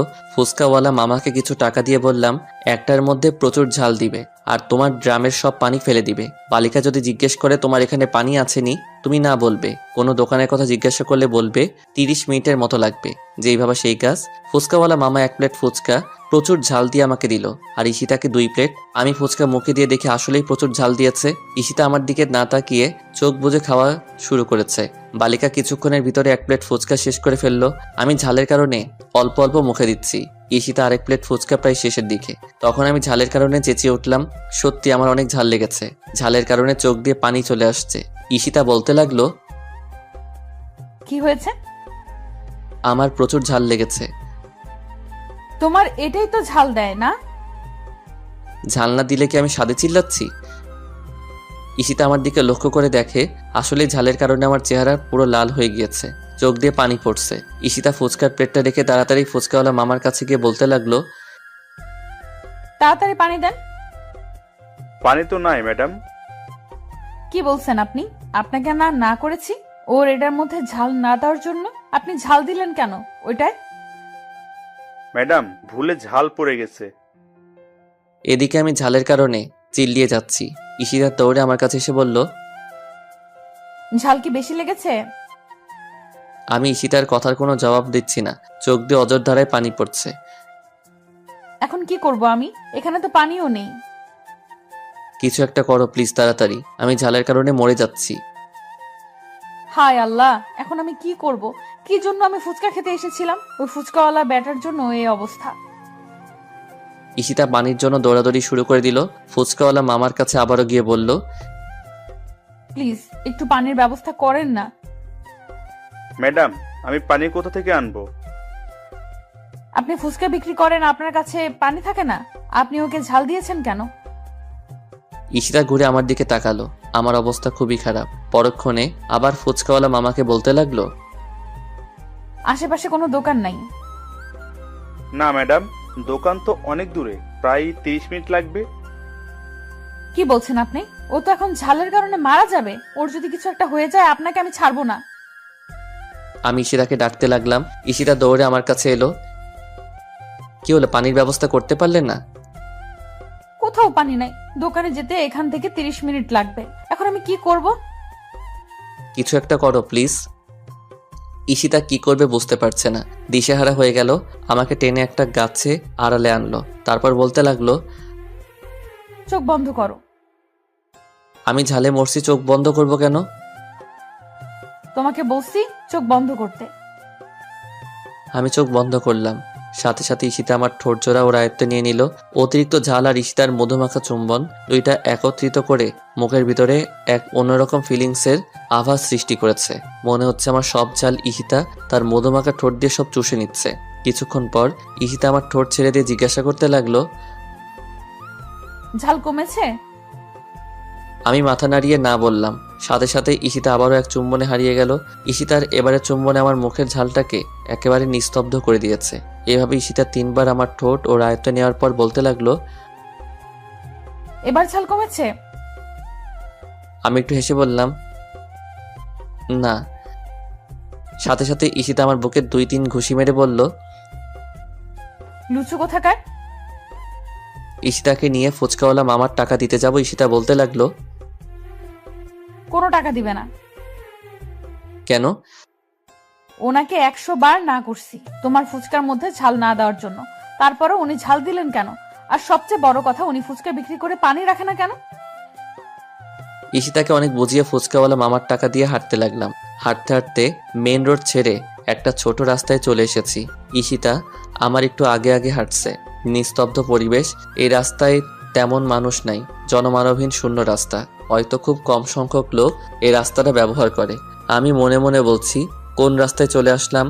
এই রাস্তা দিয়ে তো আমি কখনো যাইনি। রাস্তার ল্যাম্পপোস্টের বাতিগুলোর একটু দূরে দূরে, এত দূরে দূরে বাতি দেওয়ার মানে কি? চারপাশে অসংখ্য বড় বড় মেহগনি গাছ। সেই মেহগনি গাছের কারণে রাস্তাটাকে একটু অন্ধকার দেখা যাচ্ছে। চারপাশ থেকে অসংখ্য ঝিঝি পোকার ঝিঝি শব্দ কানে আসছে। পরিবেশটাকে আমার কাছে তেরকম সুবিধার মনে হচ্ছে না। হঠাৎ করে তীব্র একটা ঠান্ডা একটা বাতাস শরীরে এসে লাগলো। সে বাতাসে মেহগনি গাছের পাতাগুলো ঝরঝর করে রাস্তায় পড়ছে। গাছে ডাল একটার সাথে আরেকটা বাড়ি খাচ্ছে। আকাশের দিকে তাকিয়ে বুঝতে পারলাম মেঘের পূর্বাভাস, কিছুক্ষণ পরে হয়তো বৃষ্টি নামবে। ঠান্ডা বাতাস আর অল্প অন্ধকার রাস্তা, এই পরিবেশটা দেখে গাটা কেমন যেন একটু হিমশীতল হয়ে এলো। আমি পরক্ষণেই সামনে তাকাতে দেখি বিশাল বড় একটা কবরস্থান। এবার শরীরটা পুরোপুরি কাটা দিয়ে উঠল। হাতে থাকা ঘড়ির দিকে তাকালাম, রাত 8টা বেজে গেছে, খেয়ালই নেই। আম্মু খুব টেনশন করবে। আমি জোরে জোরে পা চালাতে লাগলাম। সামনে তাকিয়ে দেখি ঈশিতা আমার কিনে দেওয়া চকলেট খাচ্ছে আর আনমনে হাঁটছে। আমি বালিকাকে ধরার জন্য আর একটু জোরে পা চালাতে লাগলাম। হঠাৎ করে পকেটে থাকা মোবাইলটা বাজতে লাগলো। মোবাইলটা বের করে কানে লাগাতেই ঈশিতা আচমকা দৌড়ে এসে আমাকে শক্ত করে জড়িয়ে ধরলো। আমি ফোনটা কেটে ঈশিতাকে বললাম, কি হয়েছে ঈশিতা? ঈশিতা কোনো কথা বলছে না, আমাকে আরো ঝাপটে ধরেছে। বুঝতে পেরেছি বালিকা হয়তো কোনো কারণে অনেক ভয় পেয়েছে। আমি হাত দিয়ে ঈশিতার মাথাটা বুক থেকে তুলবো, কিন্তু ঈশিতা আমাকে আরো শক্ত করে জড়িয়ে ধরে। না, সত্যি অনেক ভয় পেয়েছে। কি হয়েছে বলো আমাকে, এত ভয় পাচ্ছ কেন? ঈশিতা তার ভয়ে কাপা গলায় বলল, সামনে তাকিয়ে দেখো। আমি ঈশিতার কথা শুনে ভয়ে ডোক গিলে ফেললাম। ভয়ে ভয়ে আস্তে আস্তে সামনে তাকালাম, না কিছুই দেখতে পাচ্ছি না। আবারও ঈশিতাকে জিজ্ঞাসা করলাম, কই? সামনে তো কিছুই নাই। ঈশিতা এবার বলতে লাগলো, কবরস্থানের কোনায় বড় গাছের নিচে তাকিয়ে দেখো। এবার সত্যি সত্যি ঈশিতার কথা শুনে গলা শুকিয়ে গিয়েছে। কবরস্থানের দিকে চোখ তুলে তাকাবো, সে সাহসটুকু পাচ্ছি না। ঈশিতাকে জড়িয়ে ধরে ভয়ে ভয়ে কবরস্থানের কোনায় গাছটার দিকে চোখ তুলে তাকাতেই ভয়ে শরীরটা কেঁপে উঠল। গাছটার নিচে একজন মহিলা মনে হয় দাঁড়িয়ে আছে। দূর থেকে বেশি বোঝা যাচ্ছে না, কিন্তু পরনে সাদা ধবধবে কাপড়, এটা বোঝা যাচ্ছে। কি হতে পারে? এটা কোনো মানুষ না অন্য কিছু? আর এই জনমানবহীন রাস্তায় মানুষ আসবে কোথা থেকে? 20 মিনিট ধরে এই রাস্তা দিয়ে হাঁটছি, একটা মানুষও তো দেখতে পাইনি। আর মানুষ হলেও এই রাতের বেলা কবরস্থানের কোনায় কি করবে? তার মানে কি অন্য কিছু? ভূত, প্রেত, জিন? ঈশিতা বলতে লাগলো, কি দেখতে পেয়েছো? কি ওটা? এই তো কোনো মানুষ টানুষ হবে। মানুষ হলে রাতের বেলা কবরস্থানের কোনায় কি করবে? আর পরনে সাদা কাপড় থাকবে কেন? মানুষ কি সাদা কাপড় পরে না? পরে, কিন্তু রাতের বেলা সাদা কাপড় পরে কবরস্থানের কোনায় কি করবে? আমার কিন্তু খুব ভয় করছে। চলো আমরা অন্য রাস্তা দিয়ে চলে যাই। অন্য রাস্তায় দিয়ে গেলে বাসায় যেতে অনেক রাত হয়ে যাবে। তাহলে কি করবে এখন? ঈশিতার কথা শুনে ভাবতে লাগলাম কি করা যায়। রাতের বেলা কবরস্থানের কোনায় কি হতে পারে এটা? হঠাৎ করে মনে হলো কবরস্থান তো পাক পবিত্র জায়গা, ওইখানে তো কোনো খারাপ জিনিস থাকে না। তাহলে ওটাও কোনো খারাপ জিনিস না, হয়তো কোনো পাগল টাগল হবে। এর আগেও একবার ভয় পেয়েছিলাম। রাতে বন্ধুদের সাথে আড্ডা দিয়ে বাসায় ফিরছিলাম। রাত 1টা। রাস্তার মোড়ে দেখে একজন মহিলা দাঁড়িয়ে আছে, এলোমেলো চুলে। মহিলাটাকে অনেকটা অদ্ভুত দেখা যাচ্ছিল। ওই দিন অনেকটা ভয় পেয়েছিলাম, পরে জানতে পারি ওটা একটা পাগল ছিল। আজ হয়তো ওরকমই কিছু একটা হবে। আমি ঈশিতাকে বললাম, চলো আস্তে আস্তে হাঁটতে থাকি, দেখি এটা কি হতে পারে। ঈশিতা আমার পিছনে তার 2 হাত দিয়ে আমার হাত শক্ত করে ধরেছে। যত সামনে আগাচ্ছি ততই ভয় লাগছে। দোয়া দুরুদ যা মুখস্থ ছিল সব পড়তে লাগলাম। ঈশিতা আমার হাত এতটাই শক্ত করে ধরেছে যে মনে হচ্ছে ঈশিতার হাতে বড় বড় নখগুলো আমার হাতের ভিতরে ঢুকে যাচ্ছে। হঠাৎ করে ঈশিতা বলতে লাগলো, আর সামনে যাওয়ার দরকার নাই, চলো আমরা অন্য রাস্তা দিয়ে চলে যাই। আমার না খুব ভয় করছে। এত ভয় পাবার কি আছে? আমি আছি তো নাকি, কিচ্ছু হবে না, আমরা এই রাস্তা দিয়ে যাব। ঈশিতা বলতে লাগলো, আমার কি মনে হচ্ছে জানো? কি? আমার মনে হচ্ছে এটা কোনো কবর থেকে ওঠা মানুষ। দেখো না, সাদা কাপড় পরা। এবার ঈশিতার কথা শুনে আরেকটু ভয় পেয়ে গেলাম। এই বালিকা তো আজকে ভয় পাইয়েই মেরে ফেলবে। ব্যাককল মাইয়া, কবর থেকে কোনো মানুষ উঠতে পারে? আমি ঈশিতাকে ধমক দিয়ে বললাম, চুপ করো, এই আধুনিক যুগে কি আবল তাবল কথা? কবর থেকে কখনো মানুষ উঠতে পারে? দোয়া দরুদ পড়ে সামনে আগাতে লাগলাম। না, এত দোয়া দরুদ পড়ছি, কিন্তু জিনিসটা ওখান থেকে এক চুল পরিমাণও নড়ছে না। অন্য জিনিস হলে তো এতক্ষণে এখান থেকে চলে যাওয়ার কথা। তার মানে নিশ্চয়ই কোনো পাগল। এবার ভয়ে অনেকটা কেটে গেছে। ঈশিতার দিকে লক্ষ্য করে দেখি ভয়ে একদম চুপসে গেছে, কোনো কথা বলছে না। গুটি গুটি পায়ে আমার হাতটা শক্ত করে ধরে হাঁটছে। আমি ঈশিতাকে জিজ্ঞাসা করলাম, ঈশিতা, হুম। আমরা ওটা সামনে যাওয়ার পরে ওটা যদি আমাদেরকে দৌড়ানি দেয়? কি বলছো তুমি? আমার কিন্তু অনেক ভয় করছে। প্লিজ চলো, অন্য রাস্তা দিয়ে চলে যাই। ভয় পাওয়ার কিছু নেই। আচ্ছা, ওটার সামনে গেলে ওই জিনিসটা যদি আমাকে না ধরে তোমাকে ধরে তাহলে কি করবে? কি করব মানে? কিছু করব না। কেন? তুমি আছো তো। আমি কি করব? তুমি আমাকে বাঁচাবে। ওই সময় তো আমার জান বাঁচানো ফরজ। তোমাকে কিভাবে বাঁচাবো? কি? তুমি আমাকে বাঁচাবে না? আরে আরে ওই সময় আমি বাঁচলে এনে তোমাকে বাঁচাবো। আমি কিন্তু এখন কান্না করব। আমি আরেকটু মজা নেওয়ার জন্য বললাম, ঈশিতা, তোমার পিছনে তাকিয়ে দেখো। বালিকা ভয় পেয়ে চিৎকার দিয়ে আমাকে শক্ত করে জড়িয়ে ধরলো। কোনোভাবে ঈশিতার মাথা আমার বুক থেকে তুলতে পারছি না। অনেকক্ষণ পরে বুক থেকে মাথাটা তুললাম, দেখি বালিকা কান্না করে দিয়েছে। আমি জিজ্ঞাসা করলাম, কি ভয় পেয়েছো? বালিকা কান্নার কারণে মাথা ঝাঁকি দিয়ে হ্যাঁ শব্দ উচ্চারণ করলো। না, অনেকটা ভয় পেয়ে গিয়েছে। আমি ঈশিতার মাথাটা তুলে চোখের পানি মুছে দিয়ে বললাম, পাগলি একটা, এত ভয় পাবার কি, আমি আছি তো। ঈশিতা আমার হাত শক্ত করে ধরে আছে। আমি আস্তে আস্তে সামনে যেতে লাগলাম। ঈশিতা আমাকে থামিয়ে বলতে লাগলো, আর সামনে যাওয়ার দরকার নাই। কেন? ওটা যদি তোমার কিছু করে?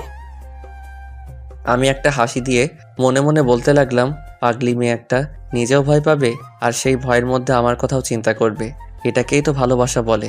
নিজে বিপদে থেকেও সেই বিপদের মুহূর্তে প্রিয় মানুষটির কথা চিন্তা করে। আমি ঈশিতাকে বললাম, কিচ্ছু করবে না আমার, চলো। ঈশিতাকে নিয়ে ওই জিনিসটার কাছাকাছি চলে গেলাম। হ্যাঁ, স্পষ্ট দেখতে পাচ্ছি একজন মহিলা দাঁড়িয়ে আছে সাদা শাড়ি পরে। কিন্তু একজন মহিলা এত রাতে কবরস্থান কোণায় কি করে? হঠাৎ করে লক্ষ্য করলাম মহিলা কি যেন বলছে।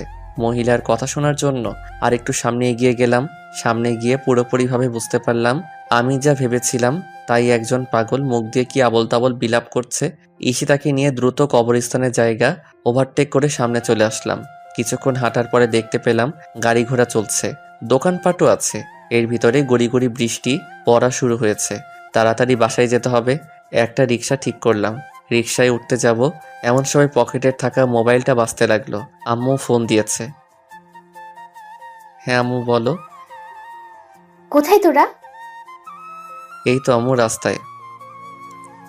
রাস্তায় কি করিস? বৃষ্টি আসতেছে, দেখতে পাচ্ছিস না? তাড়াতাড়ি বাসায় আয়। একদম কিন্তু বৃষ্টিতে ভিজবে না, তোর কিন্তু অল্প বৃষ্টিতে ভিজলে জ্বর চলে আসে। আচ্ছা ঠিক আছে, আসতেছি আমরা। ঈশিতা কোথায়? ঈশিতার কাছে ফোনটা দেয়। আমি ফোনটা ঈশিতার কাছে দিলাম। ঈশিতা কিছুক্ষণ আম্মুর সাথে কথা বলে ফোনটা রেখে দিল। আম্মু ঈশিতার কাছে কি বলছে কে জানে। একটা রিক্সা ঠিক করে রিক্সায় উঠতে যাব এমন সময় ঝুম বৃষ্টি পড়তে শুরু করলো। তাড়াতাড়ি রিক্সায় উঠে ঈশিতা রিক্সার হুডটা টান দিয়ে তুললো। বৃষ্টির মধ্যে রিক্সা চলতে শুরু করলো। রিক্সাওয়ালা মামা একটা পলিথিন কাগজ আমাদের পায়ের কাছে দিল যেন ভিজে না যায়। ঈশিতা আমার দিকে তাকিয়ে দেখে ঝুম বৃষ্টির কারণে আমার মাথা প্রায় ভিজে যাচ্ছে। ঈশিতা জানে যে আমি অল্প বৃষ্টিতে ভিজলে আমার জ্বর চলে আসে, তাই ঈশিতা তাড়াতাড়ি পায়ের কাছ থেকে পলিথিন কাগজটা তুলে আমার মাথায় ধরলো। আমি ঈশিতার দিকে তাকিয়ে হাত দিয়ে কাগজটা ধরলাম। বৃষ্টি বেড়েই চলেছে। মাথার উপরে কাগজ দেওয়ার পরেও বৃষ্টির ফোঁটা এসে গায়ে পড়ছে। প্রায় ভিজেই যাচ্ছি। ঈশিতা আমার দিকে তাকিয়ে তার শাড়ির আঁচলটা দিয়ে আমাকে সম্পূর্ণভাবে ঢেকে নিল। আমি ঈশিতার এত কেয়ার দেখে ঈশিতার দিকে এক দৃষ্টি নিয়ে তাকালাম। ঈশিতা প্রায় বৃষ্টিতে ভিজে গেছে, কিন্তু ঈশিতার সেই দিকে কোনো খেয়াল নাই। আমি ভিজে যাচ্ছি সেই দিকেই তার খেয়াল। তাই তো কাগজের পরেও তার শাড়ির আঁচলটা আমার মাথার উপর ধরেছে। আমি ঈশিতার দিকে তাকিয়ে থাকতে দেখে ঈশিতা বলতে লাগলো, কি দেখো এভাবে তাকিয়ে? আমার সিনিয়র বউটাকে দেখি। এত দেখতে হবে না, এমনি বৃষ্টিতে ভিজে যাচ্ছ, চুপ করে বসে থাকো। আমি একটা মুচকি হাসি দিয়ে ঈশিতার বৃষ্টিতে ভিজে যাওয়া হাতটা শক্ত করে ধরলাম। প্রায় 10-15 মিনিট পরে বাসার কাছে পৌঁছে গেলাম। রিক্সা থেকে নেমে বাসার ভিতরে ঢুকতে ঢুকতে প্রায় অনেকটা ভিজে গেছি। ঈশিতা তাড়াতাড়ি রুম থেকে একটা তোয়ালে আমার হাতে দিল। আমি মাথাটা মুছে ড্রয়িং রুমের সোফায় বসলাম। ঈশিতা কাপড় চেঞ্জ করতে রুমে চলে গেল। 2 মিনিট পরে আম্মু এসে বলতে লাগলো, এতক্ষণ পর্যন্ত বাইরে ঘুরতে হয়? বৃষ্টিতে তো একেবারে ভিজে গেছিস, এখন তো জ্বর আসবে নিশ্চয়ই। কিচ্ছু হবে না আম্মু, আমার প্রচন্ড খিদে লেগেছে, খাবার দাও। আচ্ছা ঠিক আছে, দিচ্ছি। ঈশিতাকে ডাক। 5 মিনিট পর ঈশিতা কাপড় চেঞ্জ করে নিচে আসলো। সবাই মিলে খাওয়া দাওয়া করে কিছুক্ষণ আড্ডা দিলাম। তারপর ঈশিতা রুমে চলে গেল আর আমি ড্রয়িং রুমের সোফায় বসে একটা হিন্দি মুভি দেখতে লাগলাম। রাত 10টা। আমি আস্তে আস্তে রুমের দিকে যাচ্ছি।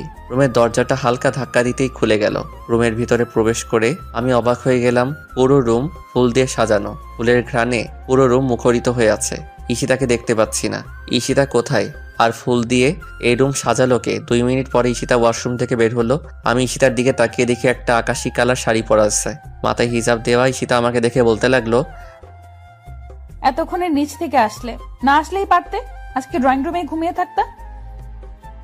আমি ঈশিতার কথা শুনে ঈশিতার একদম কাছে গেলাম। তারপর বললাম, কি ব্যাপার, রুম এভাবে ফুল দিয়ে সাজিয়েছে কে?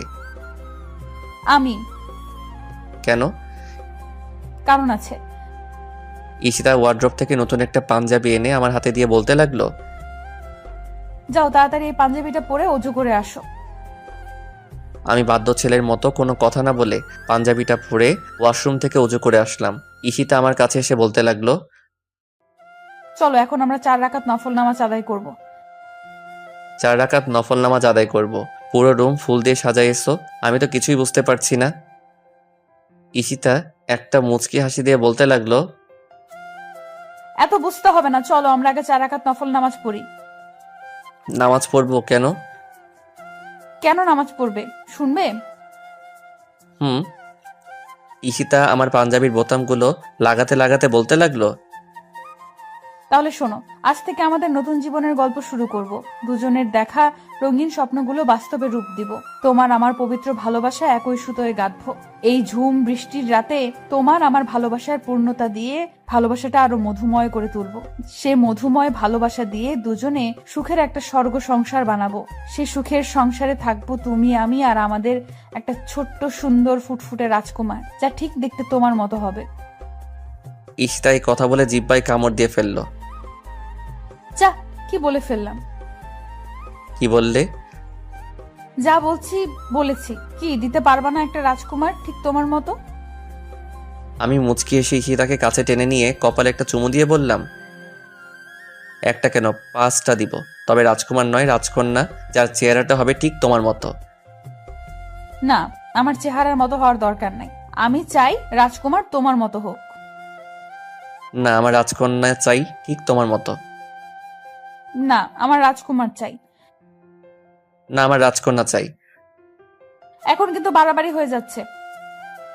বাড়াবাড়ি হলে আমি রুম থেকে চলে যাই, তুমি থাকো তোমার রাজকুমার নিয়ে।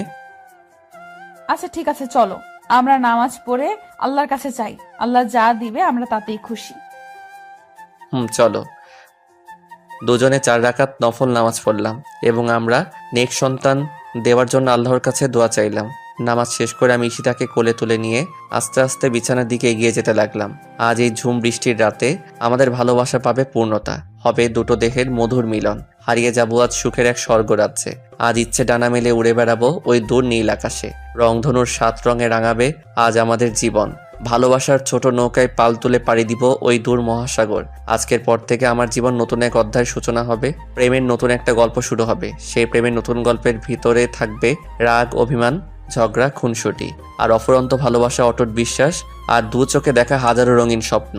যতদিন থাকবো ক্ষণিকের এই দুনিয়াতে, কষ্ট নামের কোনো ঝড়ো হাওয়া যেন না আসে আমাদের এই অফুরন্ত ভালোবাসার বন্ধনে। বেঁচে থাকুক পৃথিবীতে এরকম পবিত্র ও সত্যিকারের ভালোবাসাগুলো, আর অচিরেই সেই দূর দেশে হারিয়ে যাক ভালোবাসা নামের মিথ্যে অভিনয়গুলো।